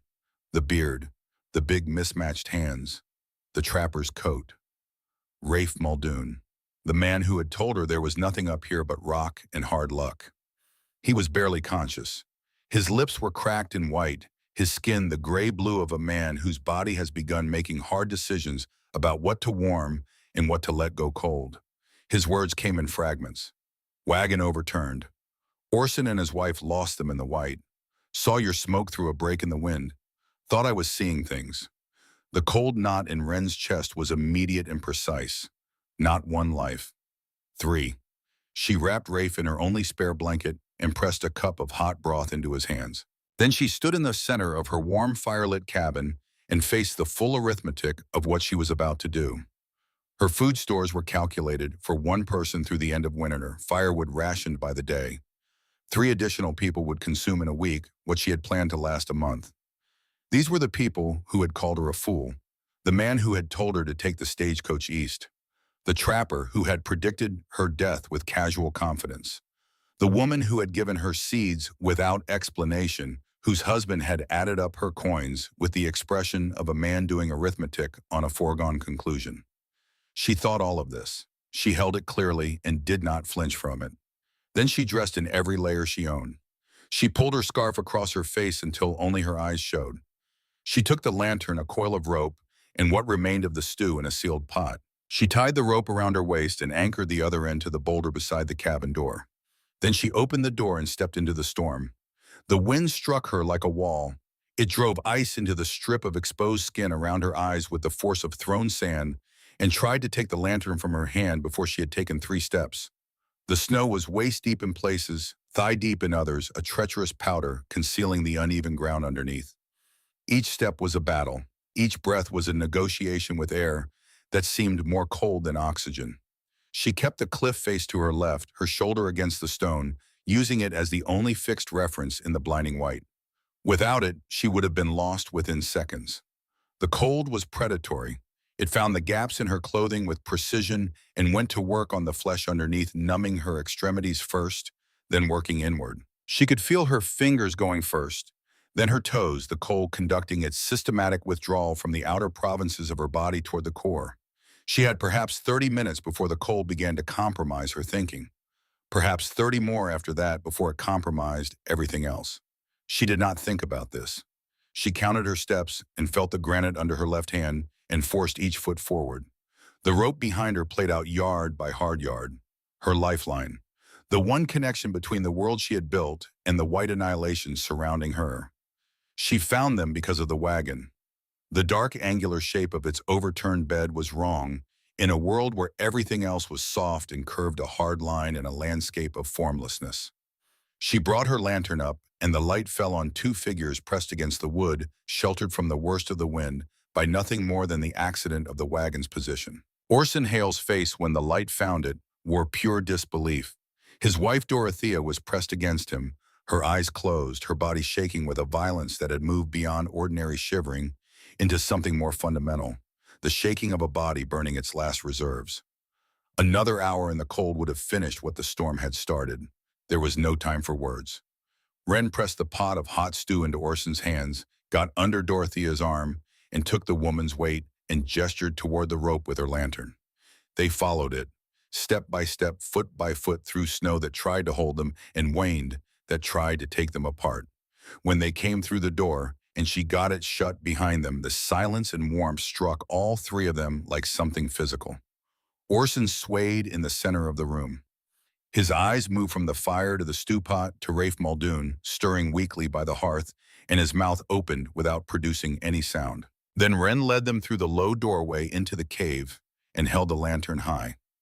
She watched his face as the light revealed what the mountain held, the sheep standing placid in their pens, the chickens roosting on their makeshift perch, the rows of pale vegetables growing in raised beds of dark soil, green and impossible in the dead of a Colorado January, the steady flow of clean water down the inner wall into its stone basin. Orson Hale had spent 22 years in Ridgecrest County. He had seen every kind of frontier homestead. He had seen ingenuity and he had seen despair, and he had seen every variation between the two. He had never seen anything like this. He turned to Wren. The emotions moving across his face were fighting each other for dominance, awe, and shame, and a gratitude so large it had nowhere to go except outward. When he spoke, his voice broke on the first word. He had to begin again. "We were wrong," he said. "We called you a fool." He looked at the green things growing in the darkness, at the water running down the stone wall, at the fire visible through the doorway behind them. My God, we were the fools.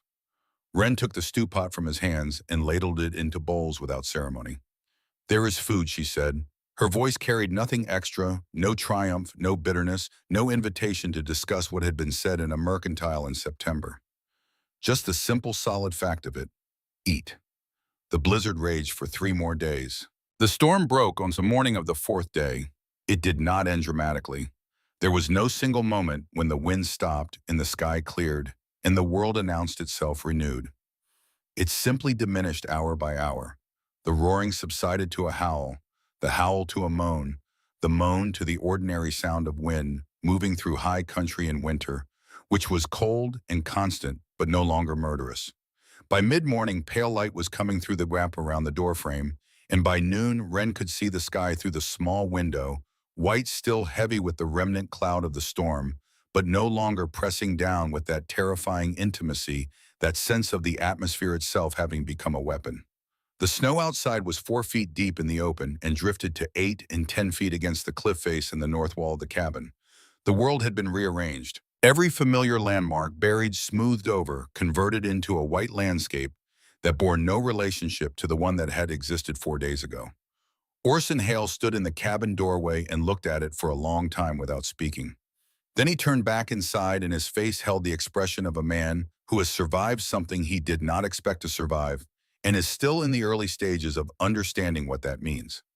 Rafe Muldoon was already moving. He had been the first on his feet that morning, had eaten without comment, had checked the condition of his hands and feet with the practiced efficiency of a man who has spent enough time in extreme cold to know exactly which parts of the body lie about how badly they have been damaged. He was functional, he was intact, and he was in the particular way of men who do not have an easy relationship with gratitude, deeply uncomfortable with the fact that he owed his life to someone he had publicly dismissed as a fool. Dorothea Hale sat near the fire with a blanket around her shoulders, both hands wrapped around a cup of broth that Wren had pressed into them at first light. She had said little since the night they arrived, had moved through the days of the storm with a quiet, watchful attention that Wren recognized. It was the same quality of attention she had seen in Dorothea's eyes in the store the day she left Ridgecrest, the gaze of a woman who is measuring something carefully before deciding what to do with her measurement. The three of them prepared to leave that morning with the practical efficiency of frontier people who understood that the window of good weather after a storm was not something to waste on ceremony. Orson paused before stepping out the door.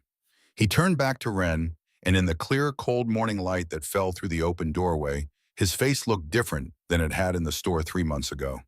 The round spectacles were the same. The careful, measuring eyes behind them were the same.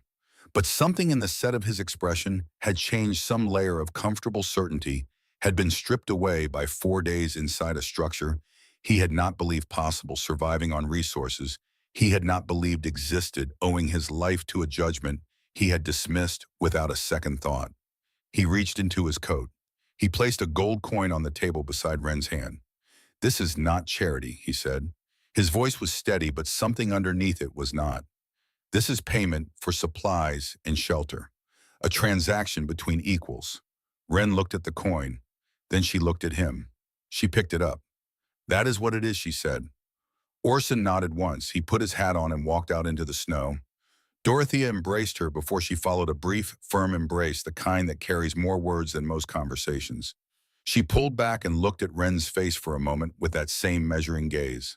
Then she followed her husband out into the white. Rafe Muldoon stood at the door last. He held his hat in his hands, turning it by the brim, the way a man turns a problem he cannot quite solve by any method available to him. He was not a man who owed debts willingly. He was not a man who had a ready vocabulary for the territory he was currently standing in. He looked at Wren. "I owe you," he said. His voice was flat and simple and entirely without performance. "Rafe Muldoon pays what he owes." He put his hat on his head and walked out into the snow without looking back. Wren stood in the doorway and watched 3 dark figures diminish against the white, growing smaller with each step until the landscape absorbed them entirely. She stood there for a long time after they disappeared. The cold air moved against her face. The silence was immense and clean and entirely her own. Then she went inside and began the morning. The fire needed tending, the animals needed water and feed. The garden needed checking. She had been unable to get into the inner cave during the worst of the storm without disturbing her guests, and she was anxious to see what 3 days of slightly lower temperature had done to the lettuces. She moved through the tasks in the order they demanded, which was the only order that mattered, and the familiar rhythm of the work settled over her like something she had not realized she had missed during the compressed strangeness of the storm days. The lettuces were fine, better than fine. The cooler temperature had seemed, if anything, to firm them slightly, to concentrate whatever pale, stubborn life they had been producing in the consistent dark of the cave into something more deliberate. She pinched a leaf and tasted it. Green and clean and faintly bitter, the taste of something growing against every reasonable expectation. She stood in the cave with her lantern and looked at the rows of pale growth in the raised beds of dark soil and felt something she was careful not to call pride because pride felt premature. What she felt was more like the cautious satisfaction of a hypothesis being quietly confirmed. The ewe had more milk than usual. The chickens had been laying through the storm with their customary indifference to external conditions, and there were 6 eggs in the nesting box, 6 small, perfect arguments against the proposition that nothing could survive up here. She collected them and went back into the cabin and made breakfast, and she ate it alone at the table in the morning light. And it tasted like every other meal she had eaten alone at that table, which was to say, it tasted like work and like the particular flavor of a life that was entirely hers. 3 days after the storm, Orson Hale made the climb to Hollow Rock. He arrived breathing hard from the ascent, his spectacles fogged from the transition between the cold outside and the relative warmth of the cabin. He sat at the table and accepted a cup of water from the spring without comment, and he placed a folded document in front of Wren before he said a single word about why he had come. She unfolded it, the letterhead of the Ridgecrest County Land Office. Below it, in the neat hand of someone paid to be precise, a certified statement of the tax assessment on the Hollow Rock claim. $7, not 12. 7. Wren read the number twice. She set the paper down on the table with a steadiness that required more effort than it appeared to require. Orson's face was flushed with a cold, contained anger that sat in his jaw and made his eyes sharp behind the spectacles. He lied to you, he said. Fletcher Grundy told you $12. The actual assessment is 7. He inflated the number by $5. He paused. That $5 was not an accident. He calculated exactly what you could earn between November and March, with no established trade and no credit. He set the number $5 above that ceiling. He meant for you to fail. Wren looked at the certified statement for a moment longer. Then she stood up and went outside. She picked up the axe. She found a round of pine she had been meaning to split since before the storm, and she split it not with her usual measured efficiency, but with a force that was slightly in excess of what the task required, the axe coming down harder than necessary, the wood flying apart in pieces that scattered further than they should have. She split the whole round. Then she found another one. After the second round was split, she set the axe down and stood with her hands on her knees and breathed the cold air until her pulse returned to something she recognized as her own. She went back inside. She sat down at the table. She picked up the certified statement and read the number one more time. $7. She reached for the gold coin Orson had paid her for shelter and supplies. She counted the small additional earnings from the trades she had conducted over the winter, eggs and vegetables exchanged for nails and rope and a tin of coffee and a length of good leather. She laid it all out on the table and added it up. $7.14. She looked at the numbers for a long moment. Then she looked at Orson. She counted out $7 and set it aside. The land is mine, she said. Orson nodded. He was already thinking about the next part. She could see it in his face, the part he had not come here only to deliver a tax document to tell her. There is more, he said. Grundy's lawyers filed a boundary dispute with the county last week. He is claiming that the western edge of the Hollow Rock property overlaps with the land he purchased from your father. He has a surveyor coming from Denver to support the claim. Wren was quiet. If the dispute is accepted, Orson continued, he gains legal access to the interior of the property, which means legal access to the water source. And even if it is not accepted, the legal cost of defending it would take everything you have and more. She already knew this. She had known it was coming in some form since the morning she read the fragments of Agnes's warning in the tin box. Men like Grundy did not make one attempt and accept the result. They were architects. They built structures. When one approach was blocked, they did not abandon the project. They redirected, found the next point of entry, applied the next lever. The boundary dispute was simply the next phase of something that had been in progress for 30 years. Thank you, she said, for coming up here, for checking the records. Orson picked up his hat. He held it for a moment. I should have checked a lot of things a lot sooner, he said. He put the hat on and went to the door. Then he stopped with his hand on the frame. He will come here himself before the end of February, Orson said. Men like Grundy come in person when they believe the matter is close to settled. He will want to watch you hand it over. He paused. I want you to know, when he comes, he will not find the situation he expects. He stepped out into the cold. His footsteps crunched away down the trail. The silence returned. Wren sat at the table with the certified tax statement and $7.14, in the full clear understanding that the next move was not Grundy's. It was hers. She had perhaps 3 weeks. She needed to use them correctly. She wrote a letter that afternoon, careful, precise, stating only what needed to be stated. She addressed it to Constance Pruitt with a request that Orson carry it to town on his next ascent. She had not asked Constance for the deed when they met at the edge of town because that had not been the right moment, and Constance had understood this without being told, had given her only the map and sent her on her way. But now the moment had arrived, and Constance would know it as clearly as Wren did. The reply came 6 days later. Not in the form of a letter, Constance Pruitt came herself. She appeared on the trail below the cabin on a clear morning in the second week of February, moving with the slow, deliberate pace of a woman of 70 who has been walking difficult ground her entire life and intends to keep walking it until the ground itself gives way. Her cane was a length of dark hardwood worn smooth by decades of use. Her back curved slightly at the shoulders, the curve of a life spent leaning into hard work. But her eyes when she arrived at the cabin door were sharp and entirely present. She carried a leather folder under her arm. Wren brought her inside and gave her water and did not rush her. Constance sat at the table and looked around the cabin with the careful, comprehensive attention of someone conducting an inventory. She looked at the walls and the fireplace and the door and the window. She looked through the low opening into the cave beyond where the sounds of the animals and the faint, steady drip of the spring were audible in the cabin's quiet.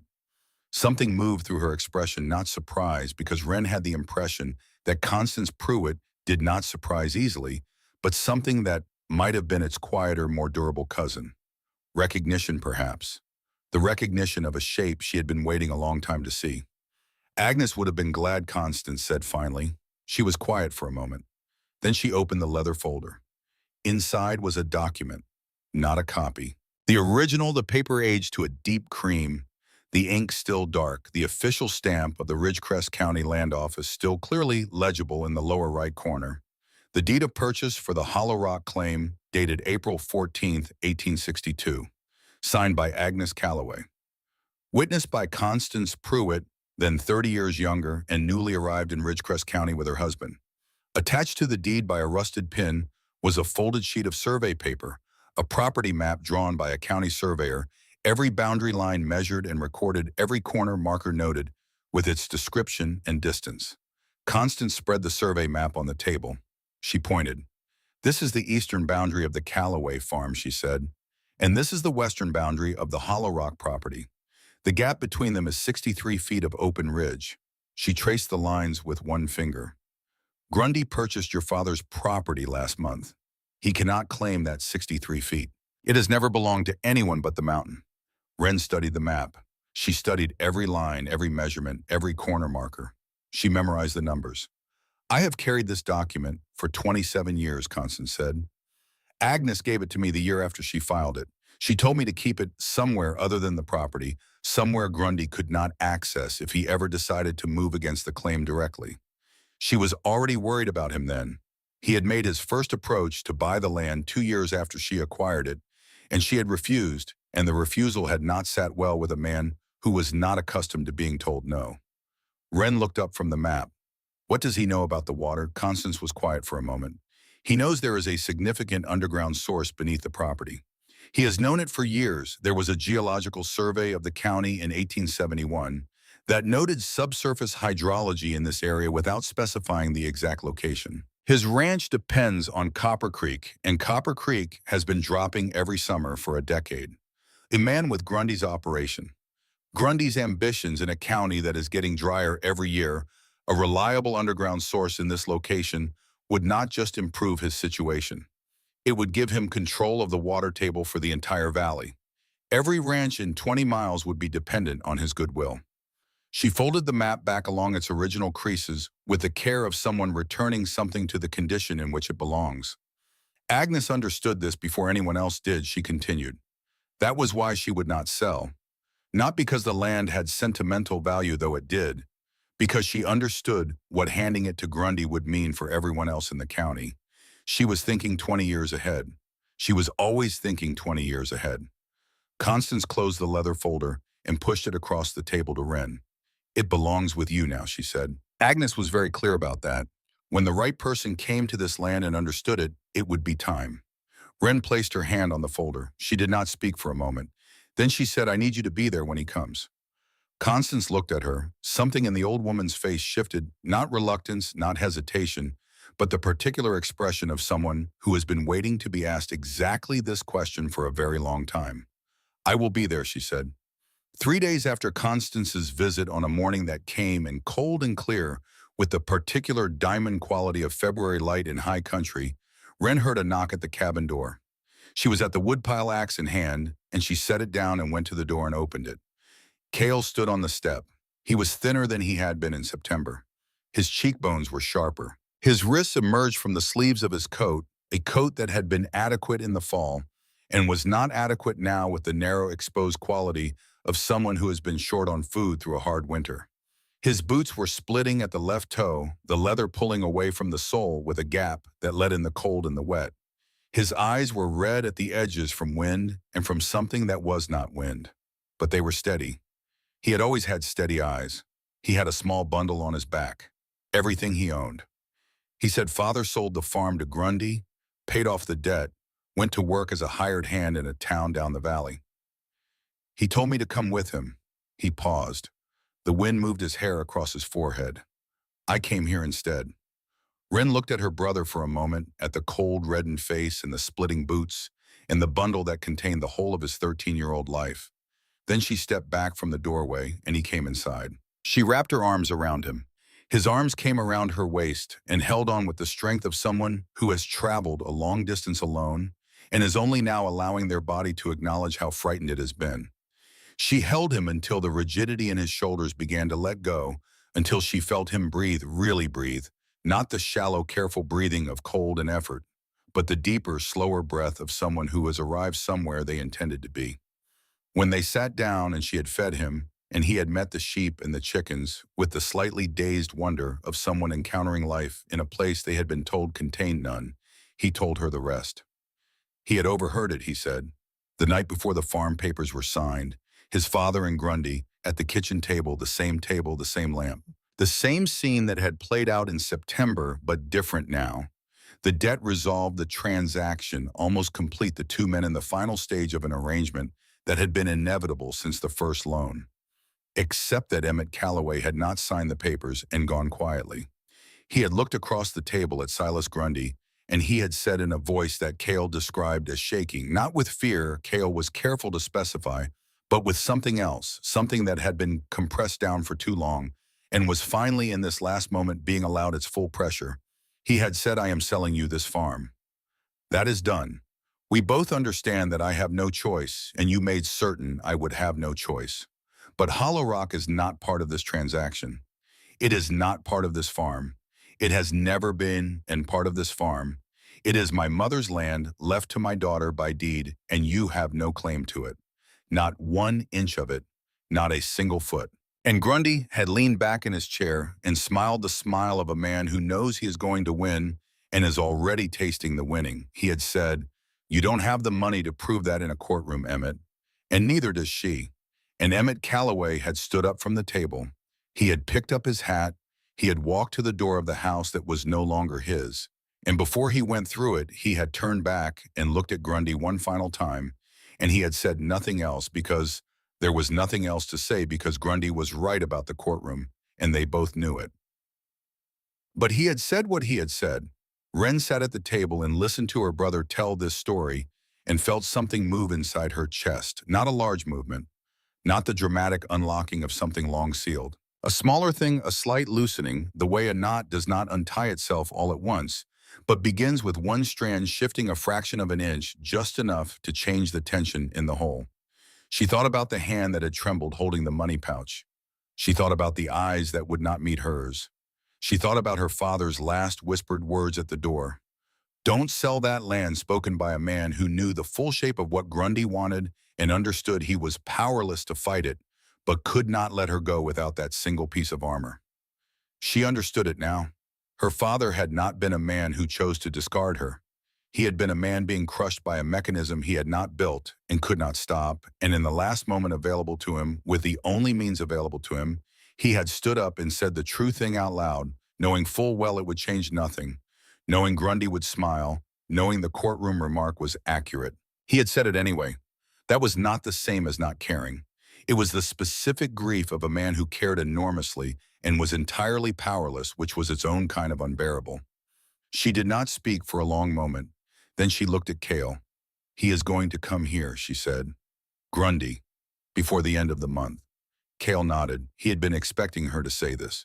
"Then we need to be ready," he said. He said it with the simple confidence of someone for whom the question of whether to stand and face the thing was not actually a question. Wren looked at her brother, at the steady eyes and the splitting boot, and the bone-deep loyalty that had made him walk alone through a February mountain pass rather than follow their father down into the valley. "Yes," she said, "we do." In the days that followed, she moved with the focused intensity of someone who has identified what needs doing and is working through the list without sentiment. She sent word to Orson through a passing teamster. She confirmed with Constance that she was needed. She found Rafe Muldoon's camp in the lower ravine where he had returned to his trapping routes after the storm, and she told him what was coming. He listened without interrupting. When she finished, he looked at her for a moment with the eyes that had spent 20 years reading the wilderness. "I will be on the ridge," he said. That was all. She paid the $7 to the county tax office, through Orson's hand received the receipt, and placed it in the leather folder alongside Agnes's deed and the survey map. She checked the cabin, every wall, every hinge, every chink of dried mud between the logs. She checked the fireplace and the chimney. She checked the animal pens in the cave and the garden beds and the flow of the spring in the inner chamber. She checked every element of the system she had built through the fall and winter, the interconnected whole that had kept 4 people alive through the worst storm in a decade, and she found it sound. She was ready. Silas Grundy came on the last day of February. He came the way powerful men come when they want to make a point about their power. Not alone, not quietly, but in a column. He rode at the head of it on a gray horse, his leather coat dark against the snow, his bearing the bearing of a man who has arrived to conclude a matter that was never seriously in doubt. Fletcher rode beside him, younger and less patient, with the restless energy of someone who has been told the outcome in advance and is simply waiting for the formality of it to be completed. 3 hired men rode behind them, hard-faced, cold-eyed, the specific type of men that a man like Grundy employed for the specific purpose of making the arithmetic of a confrontation obvious before a word was spoken. 5 men on horseback coming up the trail in the clear, cold morning. They dismounted at the base of the final approach and climbed the last quarter mile on foot, their boots breaking through the crust of old snow, their breath rising and dissolving in the still air. Grundy moved well for a man of his age and size. He was not a man who had lost the capability for real effort. He had simply arranged his life so that he rarely needed to exert it. He stopped 10 paces from the cabin door. Wren stood in the doorway. Cale was behind her, slightly to her left, his hand resting on the doorframe with a casualness that was not entirely casual. Grundy's expression was pleasant, practiced, the expression of a man who has walked into a great many difficult conversations and emerged from all of them with what he came for. "Miss Calloway," he said, "I have come to make you a reasonable offer." His voice carried easily in the cold air that low, unhurried rumble that filled whatever space it occupied. "My attorneys have reviewed the boundary situation. There is a legitimate question about the western edge of your property that a court would need to resolve. That process takes time. It takes money. I have considerable experience of how these things go, and I can tell you that neither the time nor the money is pleasant." He paused. He let the silence do its work. "I am prepared to offer you $25 for the Hollow Rock claim." He allowed that to register. "That is 3 times the county's assessed value. It is more than fair, Miss Calloway. You and the boy could go somewhere more suitable. Start fresh." He said the word neighbors as though it were a gift he was offering her, as though the 2 of them in some other version of events might have been allies rather than what they were. Wren looked at him. She looked at Fletcher beside him with his expression of impatient ownership. She looked at the three men behind them, who were there to make a point that had not yet needed to be made explicitly. She was about to answer when she heard it. The sound she had been waiting for, had been listening for beneath the surface of Grundy's words since the moment he arrived. Hoofbeats, and beneath them the slower, heavier sound of a wagon, coming up the trail from the direction of Ridgecrest. Grundy heard it too. Something shifted in his expression, not alarm, not yet, but the first movement of a man recalculating. Orson Hale's wagon came around the lower bend in the trail, first moving as fast as the snow-covered track allowed Orson handling the reins with the focused attention of someone driving towards something rather than away from it. Dorothea sat beside him on the bench, a shawl around her shoulders, her hands folded in her lap, her face carrying its familiar quality of watchful stillness.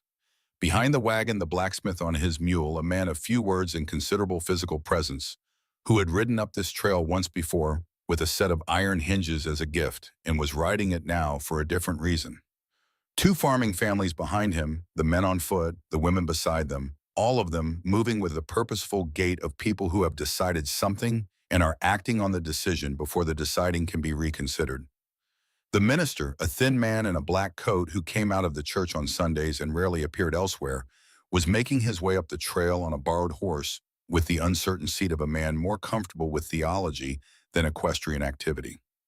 He was here nonetheless. And behind all of them, moving at her own pace, which was the pace she had always moved at and had never once apologized for Constance Pruitt, her cane in her right hand, the leather folder under her left arm, climbing the trail with the slow, absolute determination of a woman who has been waiting 27 years for this particular morning and intends to arrive at it without hurrying and without stopping.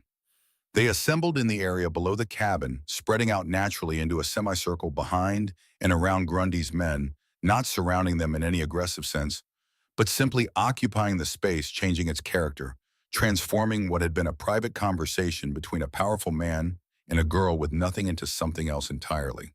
Something witnessed, something public, something that would be remembered and repeated in the county for a long time after today. Grundy looked at them. He took a full count. His expression remained pleasant, but it had become a more deliberate pleasantness, the kind that requires effort to maintain. Well, he said, this is quite a gathering, but the matter at hand is a legal question, and I don't see how an audience changes the law. Orson stepped down from the wagon. He moved to the front of the group with the steady, deliberate manner of a man who has had several weeks to decide what he wants to say and has reduced it to its essential elements. He did not raise his voice. He did not perform. He simply spoke clearly in the cold air in front of everyone present. Silas, he said, before these witnesses, the tax assessment on the Hollow Rock claim is $7, not $12. I have the certified statement from the county land office. Your son told Miss Calloway the amount was $12. That difference of $5 was calculated with the specific intent of placing the payment beyond her reach before the deadline. He paused. I want that said out loud in front of these people so that it is said. Grundy's eyes moved to Fletcher, a brief controlled movement. Fletcher's jaw tightened. Constance Pruitt had reached the front of the group. She moved past Orson without ceremony and stopped 6 feet from Grundy. She set the tip of her cane in the snow and opened the leather folder under her arm. She removed the deed first. She held it up not dramatically, not for effect, but simply so that it was visible. The aged paper, the clear dark signature, the official stamp. This is the original deed of purchase for the Hollow Rock claim, she said, dated April 14th, 1862, signed by Agnes Calloway, witnessed by myself, recorded at the Ridgecrest County Land Office. She spoke each fact with the precision of someone reading from a legal instrument, which was in fact what she was doing. She removed the survey map. She held that up as well. This is the property survey conducted at the time of purchase and attached to the deed of record. The western boundary of the Hollow Rock property and the eastern boundary of the Calloway farm are separated by 63 feet of open ridge that has never belonged to any private party. There is no overlap. There has never been an overlap. Any boundary dispute claiming otherwise will not survive the first hour of examination by a competent surveyor. She returned the documents to the folder. She closed it.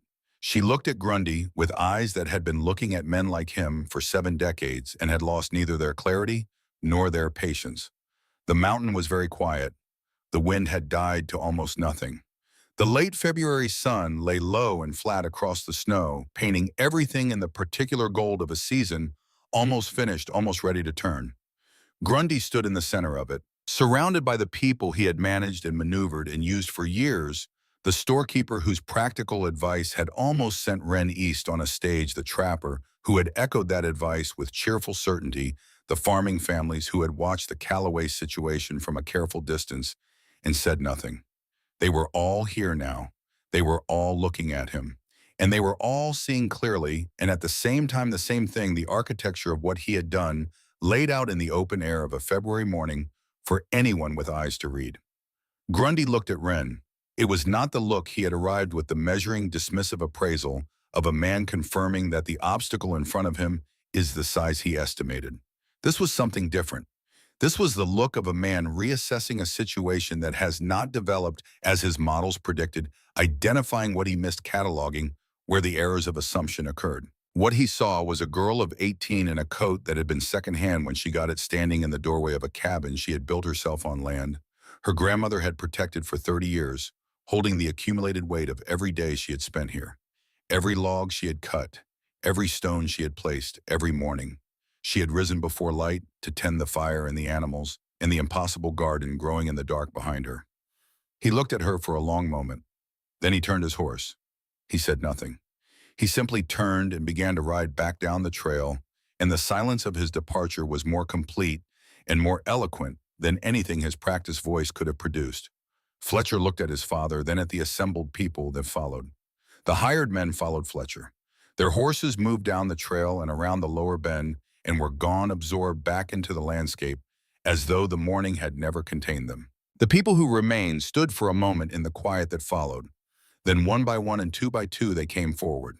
The blacksmith pressed her hand without words, which was how he communicated everything that mattered. One of the farming wives brought forward a cloth-wrapped parcel salt pork and a jar of last summer's preserves pressed into Wren's hands with a directness that made the gesture feel like a statement rather than an offering. The minister said something brief and genuine that was neither a sermon nor a platitude. Orson clasped her hand with both of his. Dorothea held her gaze for a moment with the same expression she had worn in the store the day she pressed the seeds into Wren's palm, that complicated, recognizing look, now resolved into something simpler and more settled. Constance Pruitt was the last. She looked at Wren for a long moment without speaking. Then she nodded once, a slow, deliberate nod, the kind that travels across decades, the kind that carries the weight of a promise made to someone who is no longer here to receive its fulfillment. Agnes was right about you, she said quietly. Then she turned and began her slow, cane-tapping descent. Rafe Muldoon did not come down from the ridge. He had been up there through the whole of it. Wren had caught the distant shape of him against the skyline. At one point, the long rifle across his knees, the hat pulled low. When the Grundy party descended and the townspeople began their own departures, she looked up at the ridge again, and the shape was gone. He had simply stood up and walked back into the tree line. He had been there when it mattered. Sometimes that is everything. And then Emmett Callaway appeared at the bottom of the trail. He came alone, on foot, moving slowly, placing each step with care on the ice surface of the path, his hat held in his hands, rather than on his head, his breath coming in short white clouds from the effort of the climb. He had not ridden because there was no horse to ride. He had given up the horse, with the farm had given up most things with the farm, and what remained was a man in a coat that was too thin for the altitude climbing a trail. He had no right to expect a welcome at the top of. His hair had gone gray at the temples since September. Not the gray of age, but the gray of a man who has lain awake too many nights doing an accounting he cannot balance, and he moved like someone carrying a weight his body was never designed to hold. He had heard it from a man at the mill in the valley below that Grundy intended to ride up to Hollow Rock on the last day of February. He had not been invited. He had come anyway.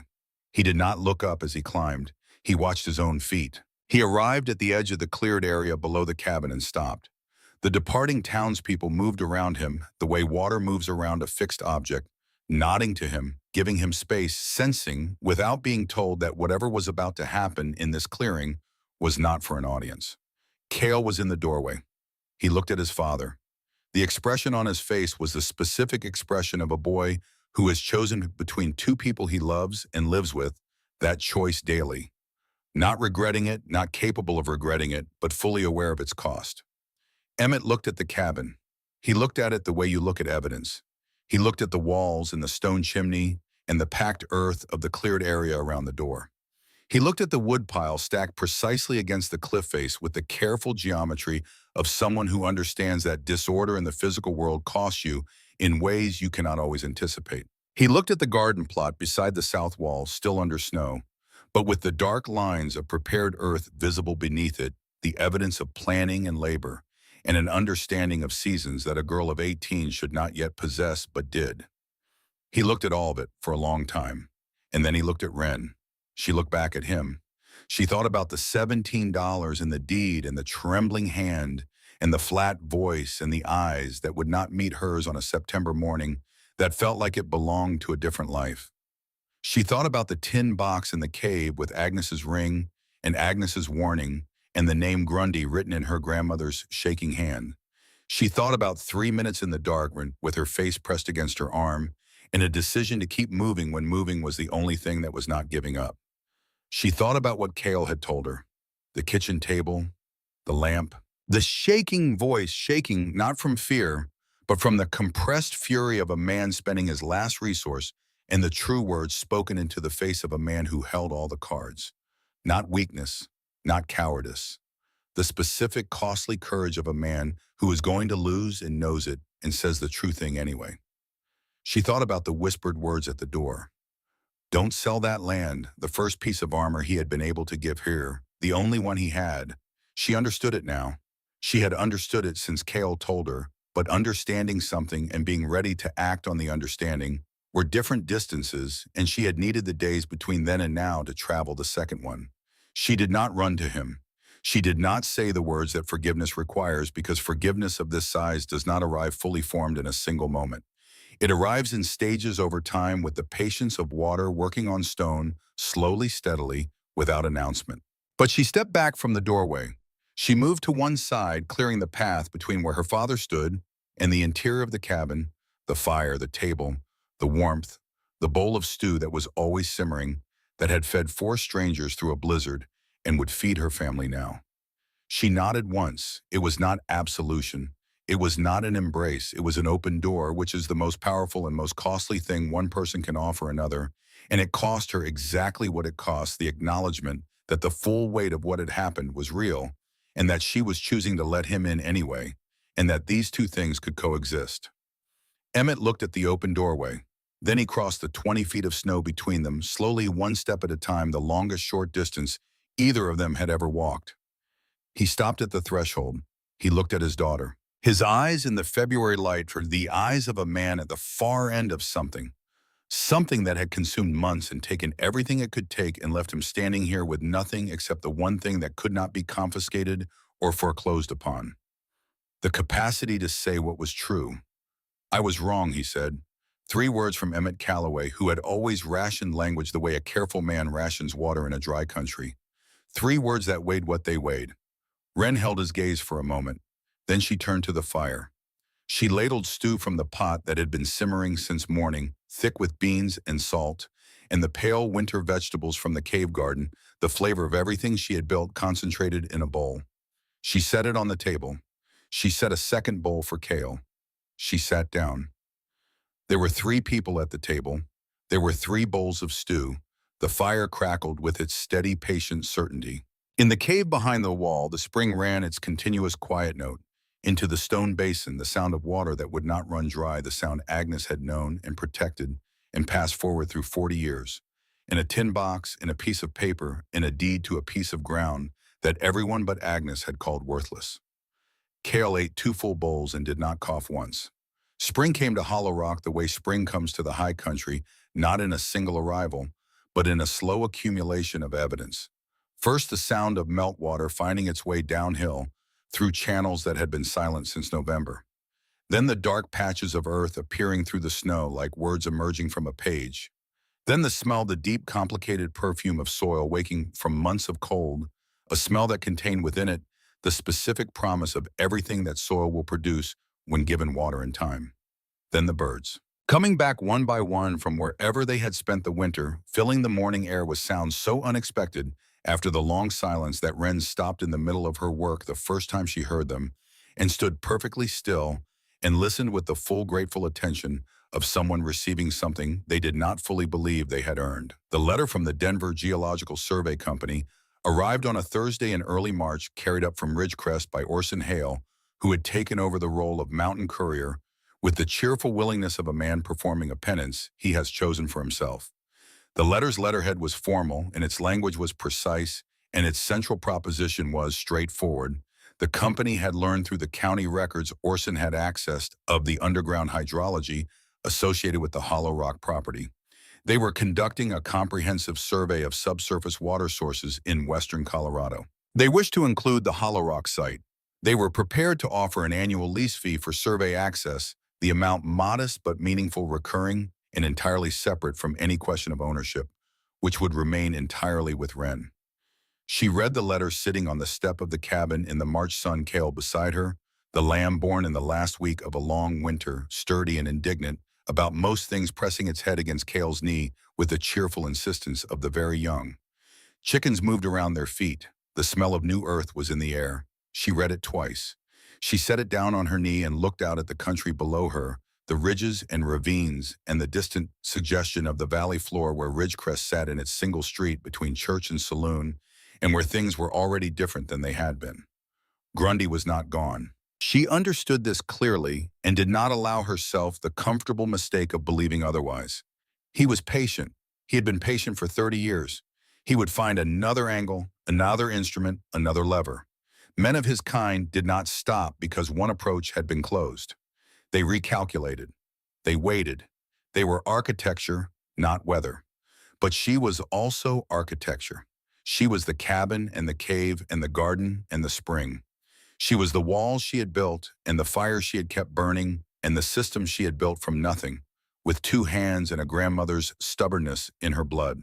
She was the document in the leather folder and the $7 paid and the survey lines that Constance Pruitt had carried for 27 years waiting for the right morning. She was patient too, and she had the mountain. The annual fee from the survey company would pay the taxes with enough remaining to fund the cold smoker she had been planning since January, a structure built into the natural fissure in the cliff face using the mountain's own geometries to cure meat through the winter months. It would fund a deeper root cellar excavated further into the cool earth beneath the cave floor. It would fund the small greenhouse she had sketched out on a piece of brown paper. On a February night, its back wall, the heat-absorbing granite of the cliff itself, extending the growing season by the precious weeks on either end that made the difference between subsistence and abundance. There was the question of Cale's schooling. The minister had made an approach tentative, genuine about the possibility of lessons in exchange for eggs and winter vegetables. It was worth pursuing. Cale's mind was the best tool on the property, better than the axe, better than the saw, and it needed what good tools always need: sharpening use in the respect of being given work worthy of its capacity. Her father came on Sundays, sometimes on Saturdays too, making the climb on foot when no horse was available, arriving with his shirt damp from the effort and his breathing heavy from the altitude, carrying something each time: a coil of rope, a bag of nails, a set of iron brackets for the door frame. He found things to fix, and he fixed them with the quiet competence of a man whose hands remembered how to do good work, even when the rest of him was still finding its footing. He did not ask for more than was offered. He did not explain himself beyond what the work explained. He simply came and he worked and he stayed through the afternoon meal, and then he went back down the mountain. It was enough. For now, it was enough. The fuller accounting would come in time, in the accumulated weeks and months of ordinary proximity, in the 100 small daily moments that constitute the actual texture of a relationship rather than its dramatic points. That was how it worked. Not in declarations, but in presence. Not in a single gesture, but in the patient, repeated act of showing up. Wren stood in front of the cliff face on an evening in early April in the amber light of a sun going down behind the western peaks and looked at the granite. It glowed as though lit from within the same stone her grandmother had loved for 40 years, the same stone that had sheltered her through the worst winter of her life, the same stone that held in its deep interior the water that Silas Grundy wanted and could not have. Behind her, Cale was reading aloud from Agnes's book, his voice clear and confident and entirely free of the tightness that had lived in his chest through every previous winter of his life. The dry, steady air of the cave had done what the valley air had never managed, had given his lungs the stillness they needed to find their own rhythm. He read to the lamb at his feet and to the evening sky and to whoever might be listening, and the words of the book moved out into the air and were carried away by the light wind. Emmett was inside.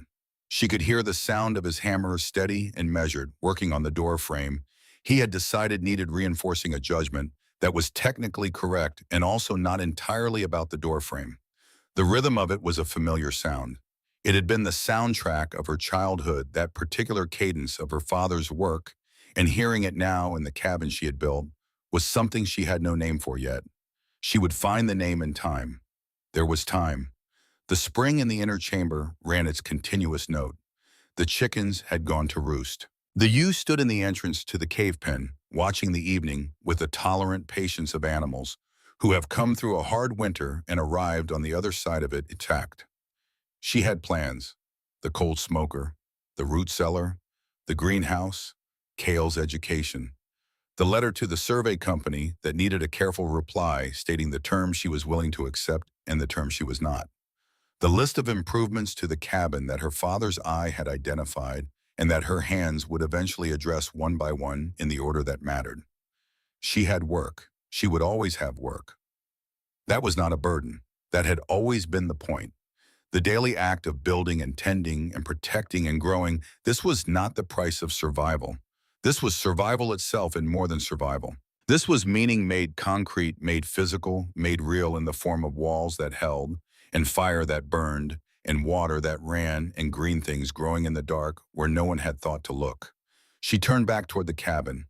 The door stood open behind her, the door she had built with her own hands from planks she had split, and hinges the blacksmith had forged, in a frame her father had squared on a Sunday afternoon with the careful attention of a man trying to give something back in the only language available to him. She had built this door. She had hung it and fitted it and learned its particular weight and the exact angle at which it swung freely. She knew the sound it made when the wind caught it. She knew how it sat in its frame in the deep cold when the wood contracted and the fit became tight, and how it loosened again in the warmth of midday. She knew this door the way you know the things you have made yourself completely, specifically in all its details and all its imperfections. And she left it open, not because she had forgotten to close it, not from carelessness, but because a door you build yourself is a door that you control, and a door that you control can be opened as easily as it can be closed. And sometimes after a long winter and a hard fight in a journey that began with nothing and arrived at something that mattered, the most powerful act available to you is to leave it open, to let the evening light come in, to let the warmth from the fire move out, to stand on the boundary between the inside and the outside of the life you have built and choose deliberately and fully to face the country on the other side of it. The country was vast and cold and beautiful and entirely indifferent to whether she survived or did not. It had been here before her and would be here after her and did not require her to be remarkable or courageous or anything other than what she was, a girl of 18 with calloused hands and her grandmother's eyes, standing on a mountainside in the last light of an April evening, listening to her brother read and her father work and the water run in the dark behind her. She was alive. She had built something that mattered. She had held the door against everything that tried to push it closed, and she had won that particular argument. And the argument was not finished. It would never be finished, which was not a defeat but a fact, the defining fact of a life on this kind of land. But she had won today, and today was what she had. Tomorrow the cold smoker. Next week the survey company's reply. Next month the planting, the real planting, the first true spring planting on this land in 40 years, with seeds enough for a proper garden and soil she had spent a winter enriching and water that would not run dry. The light was going. The first stars appeared above the eastern ridge, faint and fixed and patient. The same stars her grandmother had watched from this same ground, the same stars that would be here when Wren was gone and someone else stood where she stood and looked up at the permanent things. She breathed the evening air, cold, still, always cold, at this elevation even in spring, and she felt the solid, unremarkable, entirely sufficient fact of being here. She went inside. The fire needed a log before dark. Cale was still reading, his voice carrying the steady cadence of someone who has found a rhythm and intends to keep it. Her father's hammer had gone quiet, which meant the work was finished, or he had found something more interesting to inspect. Either way, there would be a question at the dinner table, and she would have an answer, and that was a kind of ordinary miracle she was not yet accustomed to and did not intend to take for granted. The door stood open behind her just for a moment longer while the last of the April light came in and mixed with the firelight, and the sound of the spring moved through the wall from the cave beyond, and the evening settled over Hollow Rock with the patient certainty of something that has been doing this for a very long time and intends to keep doing it. Then the wind shifted, and she reached back and pulled the door nearly closed, not shut, just nearly leaving the thin line of evening air and light at its edge, enough to let the night know it was not forgotten, enough to remind herself that the boundary between inside and outside was one she had built and one she chose. The heartbeat of the mountain continued faithful as it had always been, as it would always be, counting out the time and drops of water falling into stone.